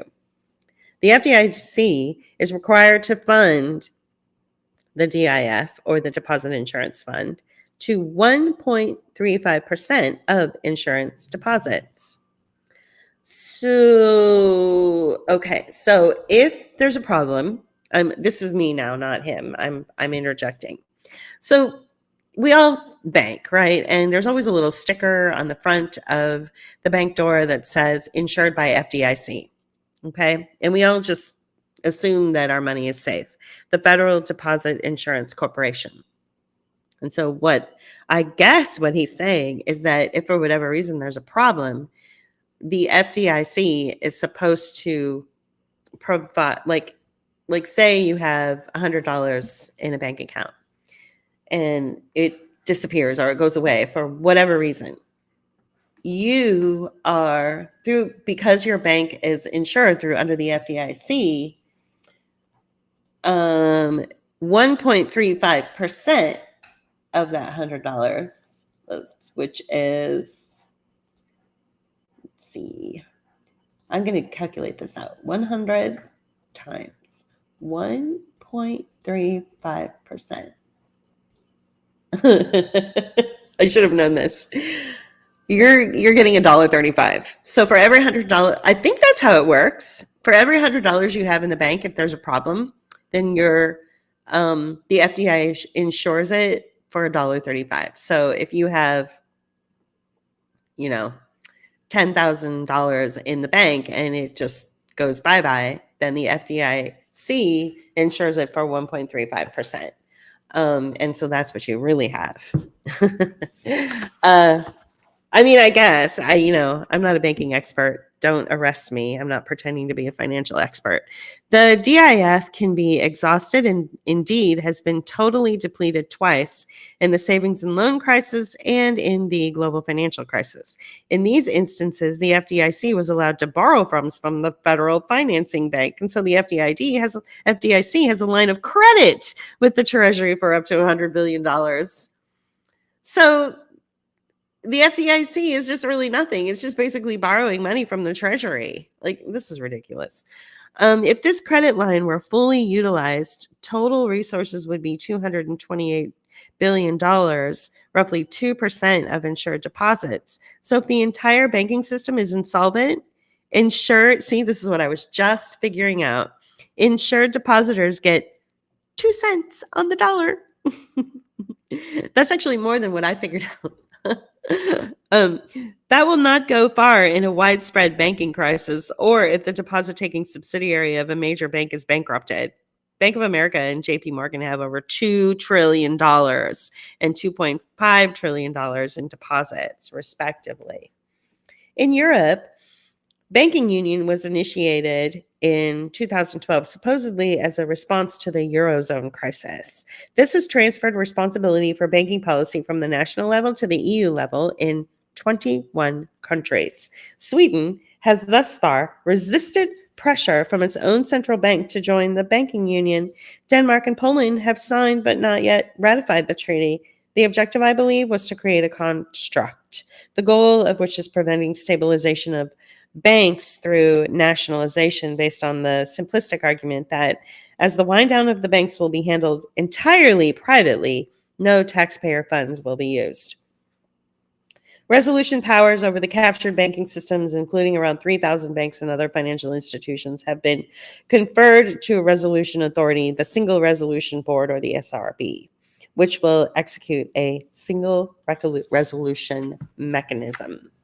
A single resolution fund will be used for the exercise of resolution powers. The SRF, or the Single Resolution Fund, is composed of contributions from credit institutions and certain investment firms in the participating member states within the banking union. So, do you think, this is me interjecting again, do you think that the Single Resolution Fund that he's talking about is a, like, what is that called? Where you just get money. I can't think of the term, but it's where the government just gives you a certain amount of money every month, and that's just what you get. I can't think of the actual financial term. Oh well. The SRF must by law reach the target level of at least 1% of covered deposits by December 31st, 2023, at which time, wait, that was just a few months ago, at which time the deposit insurance regime is intended to be fully mutualized among the member states. The SRF, the Single Resolution Fund, is projected to be approximately 80 billion euros at this point. At that point, a revolving credit line from the European Stability Mechanism will match the SRF, stepping up total backing to 2% of covered deposits, approximately 160 billion euro, and thereby reaching harmonization with the level of the 2% backing of deposits in the US. So they're kind of doing the same thing over there, I guess. The SRB is now aiming to capture and incorporate into the SRM the legacy national deposit guarantee schemes. The SRB has a problem with something called super priority. In bankruptcy, super priority claims rank with or even above those of secured creditors. The SRB has stated that the super priority of DGS, or the deposit guarantee schemes, makes it de facto unrealistic to use DGS funds in resolution. So the SRB has further stated that the SRB supports removing the DGS super priority and adopting a general depositor preference. Why do they object to super priority for DGS?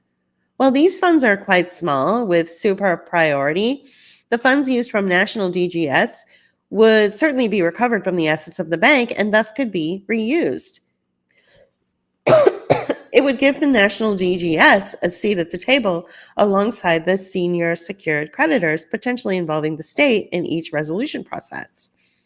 The SRB absolutely does not want that. They are attempting to force agreement that these funds will be treated as a general depositor preference, which would put any such funds just ahead of unsecured creditors, but behind secured creditors.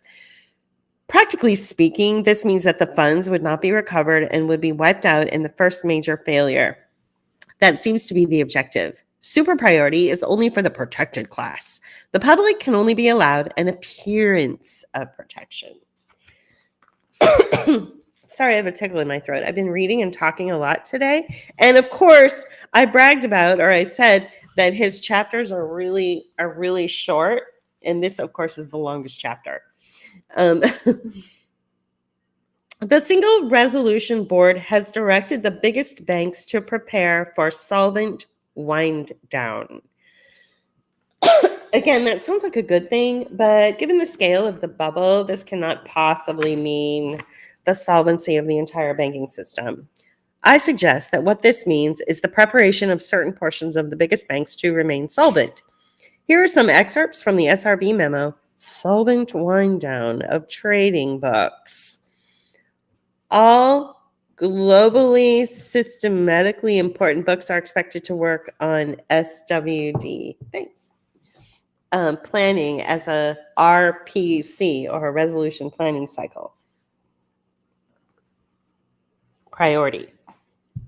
Other banks will be identified and approached in the course of 2022, following a further assessment of the significance of their trading books to work on SWD planning as a RPC 2023 priority. GSIBs, all these terms, globally systemically important banks, are GSIBs, and are expected to prepare to plan and ensure the capabilities are ready to deliver day one expectations in 2022, while other banks approached in 2022 are expected to deliver on these in 2023. Banks should take all the necessary steps to ensure that all day one SWD-related expectations are implemented on time. Here are further excerpts from the SRB's work program of 2023. The SRB's 2023, okay, so remember, SRB means SRB, Single Resolution Board. So the Single Resolution Board is talking about this solvent wind down. So here are further explanations of that. So it's set against a backdrop of great uncertainty. While the start of 2022 saw economies beginning to emerge from the pandemic, 2023 will see added challenges, in part stemming from Russian aggression in Ukraine. And what have we learned from Mike Benz today? What's really going on? It's not a war, you guys. You guys know that, right? It's not a war. What's going on in Ukraine and Russia? You should follow Mike Benz. It's a CIA op. It really is, and it's about who wants the gas, who wants the gas station, as Scott Adams put it. Do we want Ukraine to have it or Russia? It's really, and of course, Hunter Biden is thrown in there and benefits from all of it. While the start of 2022 saw economies beginning to emerge from the pandemic, 2023 will see added challenges because of the CIA aggression in Ukraine and Russia. I added that part. Rising energy costs have led to double-digit inflation in many parts of the banking union. Now more than ever, it is important we finalize the work on banking resolvability and ensure that all of the goals set out in the SRB's expectation for banks are met before the year is out.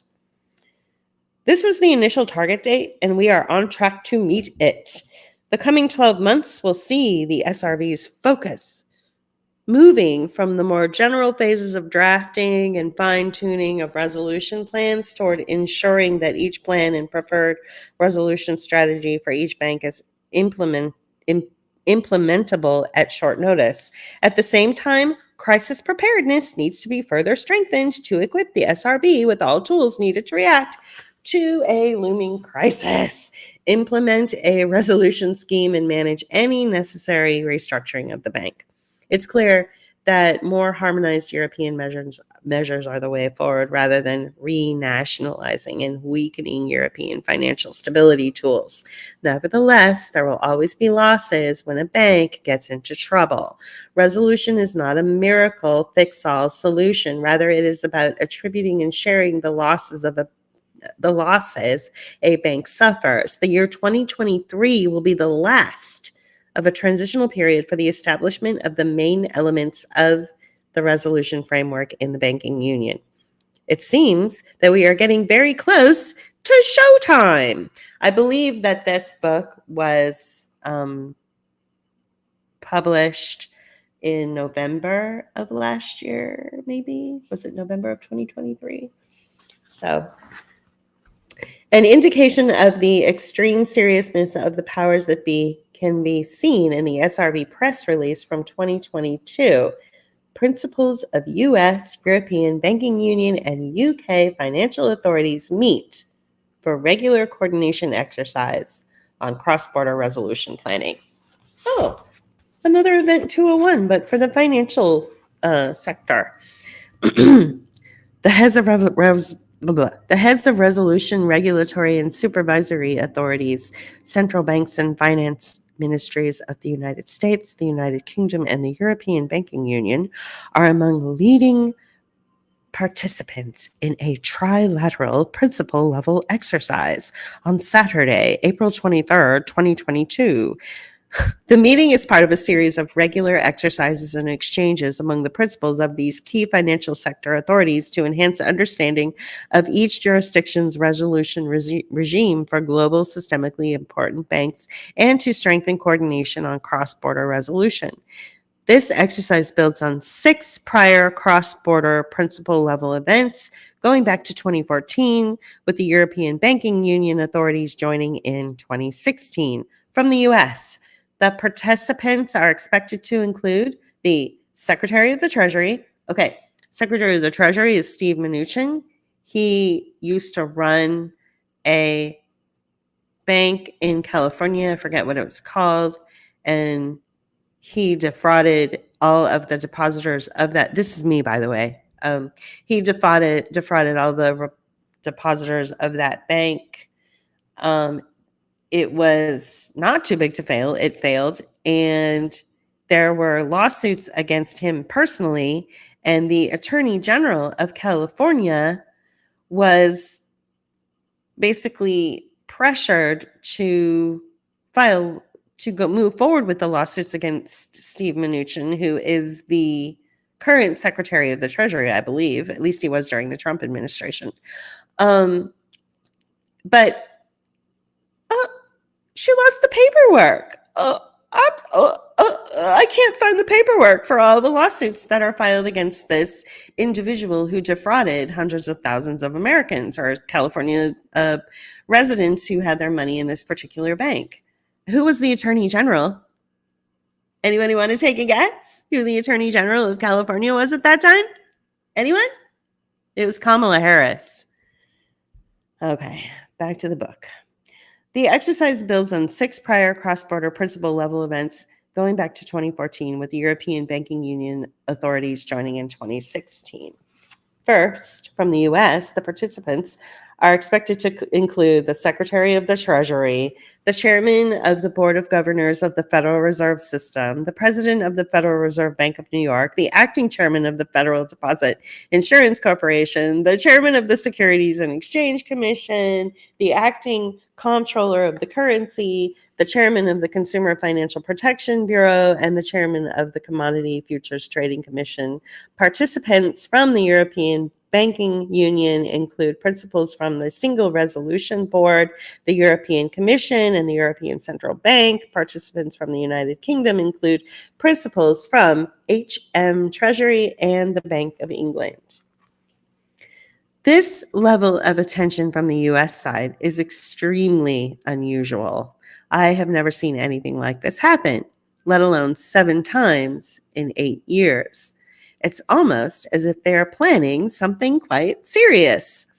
The Atlantic Council is a think tank, which creates a meeting place for heads of state, military, and institutional leaders. It is a member of the Atlantic Treaty Association, an umbrella organization which draws together political leaders, academics, military officials, and diplomats to support the North Atlantic Treaty Organization, or NATO. The focus of the Atlantic Council is military strategy, not economics. So, what is the Atlantic Council focusing on now? Central bank digital currency, or CBDC, which is virtual money backed and issued directly by central banks. The Atlantic Council has quite a nice CBDC tracker. Here, one can see that, as of this writing, central banks in 114 countries, representing 95% of the global economy, are working on CBDC, and that 11 countries have fully launched digital currency, that all G7 economies have now moved into the development stage of CBDC, and that 18 of the G20 countries are now in the advanced stage of development. Why is this happening now, globally? Is it really a desire to bring financial inclusion to the disadvantaged? Why would the Atlantic Council, a military strategy think tank, focus on CBDC? Well, why do you think, Mr. Webb? Why was the military involved in the deployment of alleged vaccines? This is me talking. On the population, with a specific target of the American population. We are living within a global hybrid war, a component of which will be the collapse of the banking, money, and payment systems globally. War aims will be achieved by means other than kinetic war. Do you guys know what kinetic war is? This is a really long broadcast, and if you're still with me, you're amazing. Kinetic war. In U.S. military parlance, the term kinetic generally refers to missiles or other traditional types of weapon systems that physically engage targets, whereas non-kinetic tools can include cyber, electronic warfare, and other means of attack. So, continuing. This chapter is almost over. It's like one more page. So the Atlantic Council has quite a nice CBDC tracker. So why is this happening now globally? Is it really a desire to bring financial inclusion to the disadvantaged? And why would the Atlantic Council, a military strategy think tank, focus on CBDCs? So we're now living within a global hybrid war, a component of which will be the collapse of the banking, money, and payment systems globally. War aims will be achieved by means other than kinetic war. So no bombs will be dropped on your house.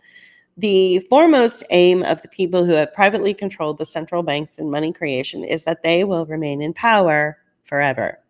They can risk no pockets of resistance. You know who else is in power forever? President Xi of China. Augustin Carstens, oh God, this guy. Seriously, you guys all know about Augustin Carstens, is the general manager of the Bank for International Settlements, and one can see the following comments of his, which have gone viral just after the 24-minute mark in the video of the virtual meeting titled Cross-Border Payments, A Vision for the Future. So since his fat face and fat body has, gone viral all over social media, people are making fun of him relentlessly. It's really funny. And he says, we don't know who's using a $100 bill today. Sorry. We don't know who's using a $100 bill today, and we don't know who's using a 1,000 peso bill today. The key difference with the CBDC is the central bank will have absolute control on the rules and regulations that will determine the use of that expression of central bank liability. And also, we will have the technology to enforce that. So in other words, CBDC means absolute control. And so if the old money system somehow collapses, new money will be provided by the central banks in the form of central bank digital currency, or a CBDC, the new and improved control system. Imagine. It's chaos. You've lost everything but your smartphone. And if you don't have one, don't worry, you will be issued one. You will download an app. You will click boxes agreeing to everything. You will become increasingly indebted with each payment you make using the CBDC you are given on your phone. And you will be told what to do and what not to do from then on. And you will comply if you want to eat. And thus ends chapter 8. Finally, I'm really glad that we began this 2-hour broadcast, and that we took the first hour to talk about the immigration policy.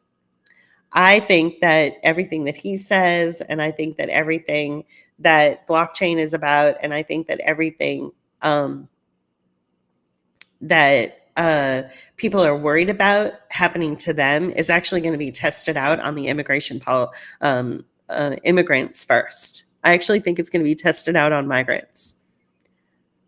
That's going to be the control group, so to speak, the ones that they run the experiments on. And there may be certain individuals who are, influential on social media, who eventually, years and years and years down the road, may transfer into the CBDC, and they will be there to influence all of us and you to do it yourselves. And they'll say, it's great, it's wonderful, it's, it's totally secure and safe, and it's, it's immune to collapse, like this horrible fiat, currency that we've been living on for, since the beginning of time, and they will influence regular people like me and you that it's a good thing. So watch out for tricks and tactics to emotionally manipulate you about the financial system. I'm not saying that this book is that, not at all. I'm saying that this person has an inside view and an inside scope of what's happening. This last paragraph, or this last statement in chapter 8, I think will be applied towards the migrant population first, because it's the easiest to do. They're easier to track than we are. They are easier to they need the wraparound services. We don't. You know what I'm saying? So I think it's going to be tried out with them first, and then they'll, maybe expand it out into, the working population, maybe. So, but it's still a long time coming. So chapter 9, which I'll pick up next week, he begins, it's called The Great Deflation, and he begins with a quote entitled, "Wisdom comes alone through suffering." Now, I want to tell you why this is so interesting that he uses that quote for this chapter. Jensen Huang is the owner of, or the CEO of NVIDIA. NVIDIA is the company that uses the chips that are needed to run AI. And he is recently among the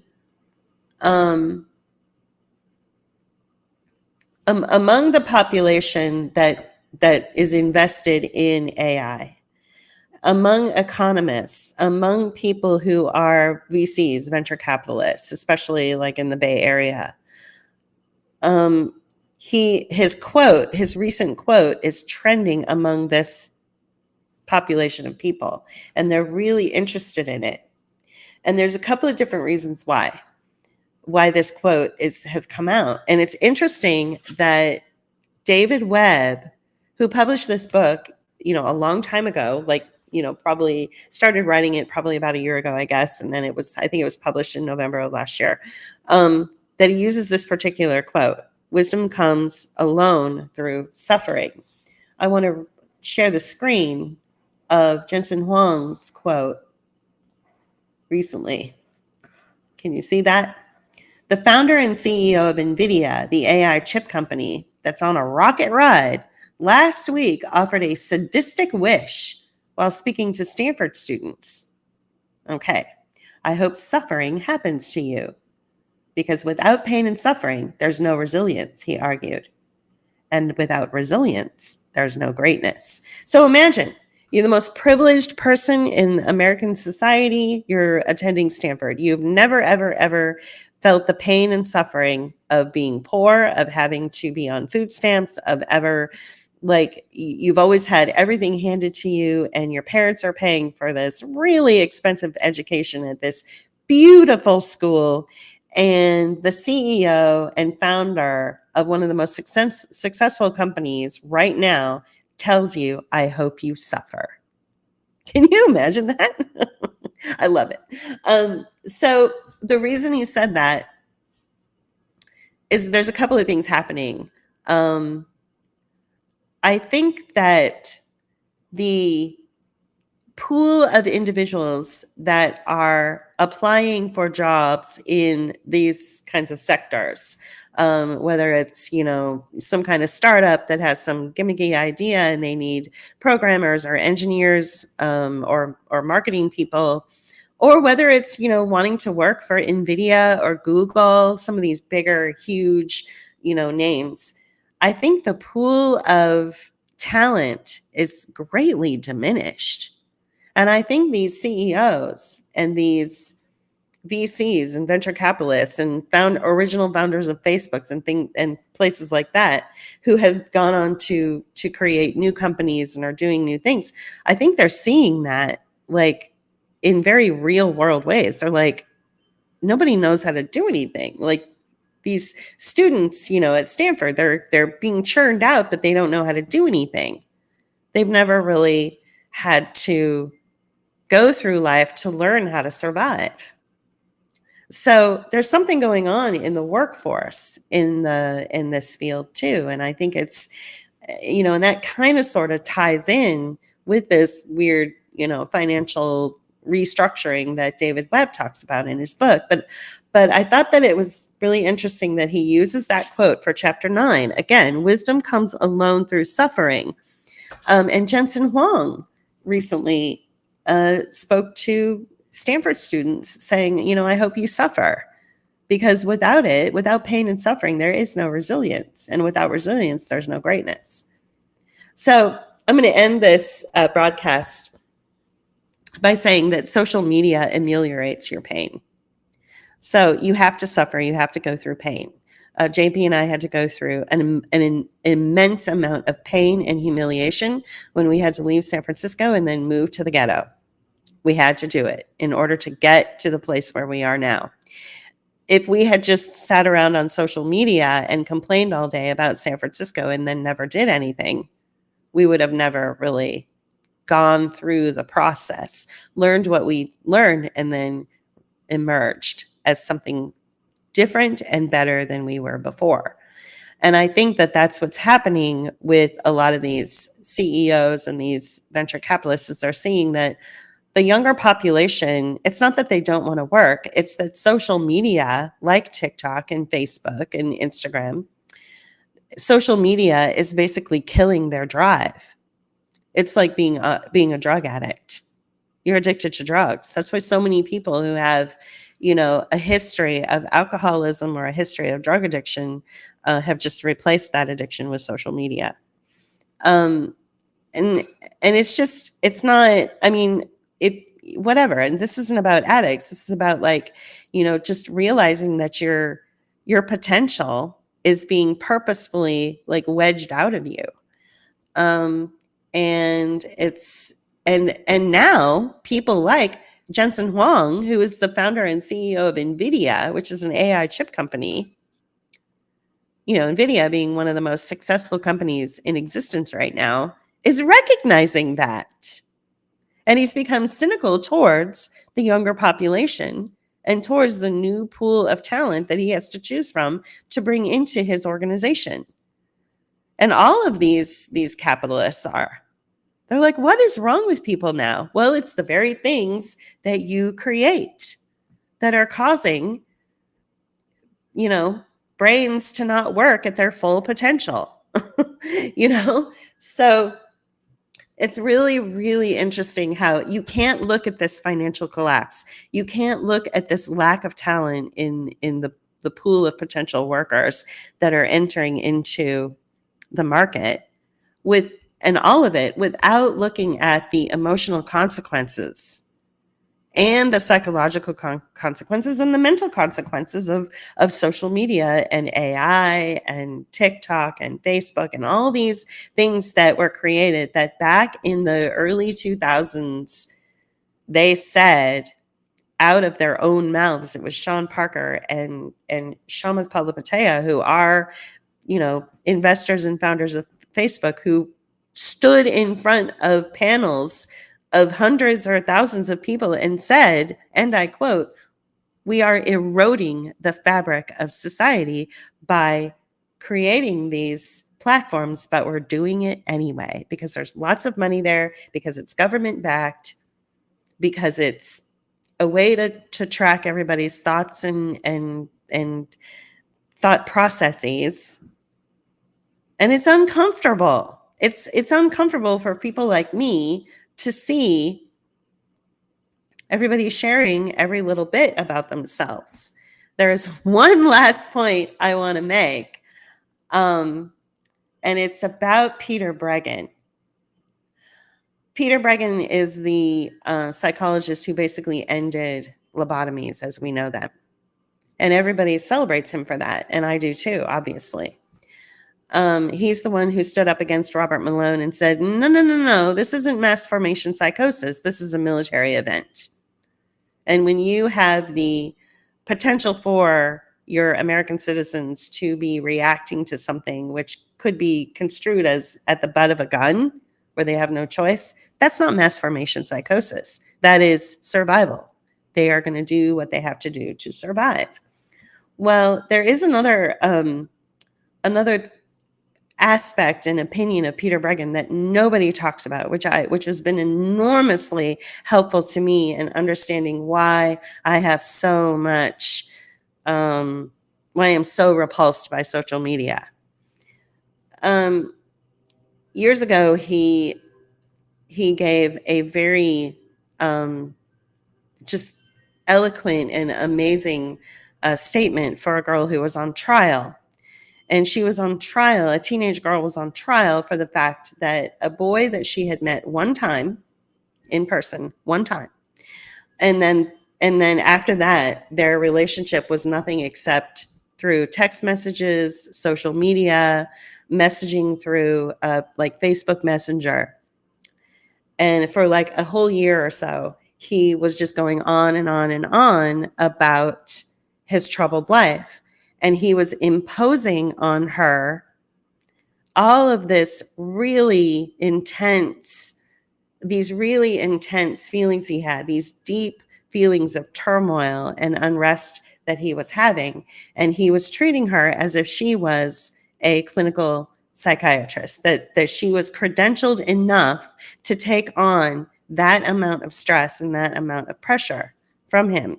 And he would dump on her. And she's just a 16-year-old girl at this point. She's just like, I just want to paint my fingernails and, go hang out with my friends and go to school and, go to pep rallies and go to the movies and skate and go on vacations and swim. I mean, she is not equipped to handle this amount of inner turmoil that he was experiencing. And then he was just dumping it on her. So he ended up committing suicide, and they ended up, the courts ended up blaming her for his suicide. And so there enter Peter Breggin that was like, whoa, hold on a minute. She is not credentialed to be the thing that he had assumed that she could be. It's not her responsibility to take care of this troubled young man. Now, maybe she should have, said to somebody in an adult, capacity or whatever, you know what, there's this person, he's clearly unstable, he's clearly upset about life, you're going to have to take over. Like, maybe she could have done that, but I don't know. Do 16-year-old girls really do that? I mean, women, especially even adult women, the pressure to save the world is put on them, without anyone actually coming out and saying, you need to do this. Women in general are the nurturers. They take on a lot of the frustrations of society and try to help people. I've unfortunately been in that position many times where I've tried to save people who are not savable, who can't be saved. So social media, it feels like every time there's this long drawn out, whether it's a Facebook post or an Instagram post or even a Twitter thread, where people just go on and on and on about, their personal life and their accomplishments or tragedies. I'm sitting over here feeling increasingly uncomfortable and nauseous because I feel like I'm now, as the viewer or the engager or the user, being put in a position where, like, I have to become something I'm not, and I don't even know these people. These people are complete strangers to me. So, and I think that social media has somehow warped it so that we've become this like society where we have to tell on each other and we have to tell each other's, secrets, and then we have to tattle on each other and then block people and make all these really dumb moves that none of us did when we were growing up. I mean, and it's just become this really inverted type of existence that just seems really ugly to me. So that's the last point I want to make. It was really important that I say this. And when I mentioned it to JP, he's like, wow, that's really kind of profound. And thank you for sharing that. And maybe you can squeeze it into your weekly broadcast. It just felt really important. So circling back to this idea that wisdom comes alone through suffering, and something that Jensen Huang, the CEO of NVIDIA, also said, and who reflects the position that a lot of CEOs of these companies are thinking right now. It's like, none of these kids have really suffered and they expect us to give them a job. They haven't gone through the meat grinder at all of life. They're just living on TikTok or living on Facebook because they're too afraid of getting hurt. I lived in a community where we couldn't even get a cat sitter for free because the neighborhood was so bad. It was so repulsive, you know? And I don't think anybody listening has ever lived in those kinds of conditions. And so, I'm just wondering how much people really are willing to suffer to get through to that point where they can emerge as something better. But tune in next week for The Great Deflation, Chapter 9. Wisdom comes alone through suffering. All right, you guys, you've been amazing for staying with me this long. It's been 2.5 hours. And you're right, Brooke. How do I know? So I don't know. I don't know anybody. You know what I'm saying? I've never met anybody who listens. There's only one person I've met, one or two people I've met who listen, and they're old friends that go way back.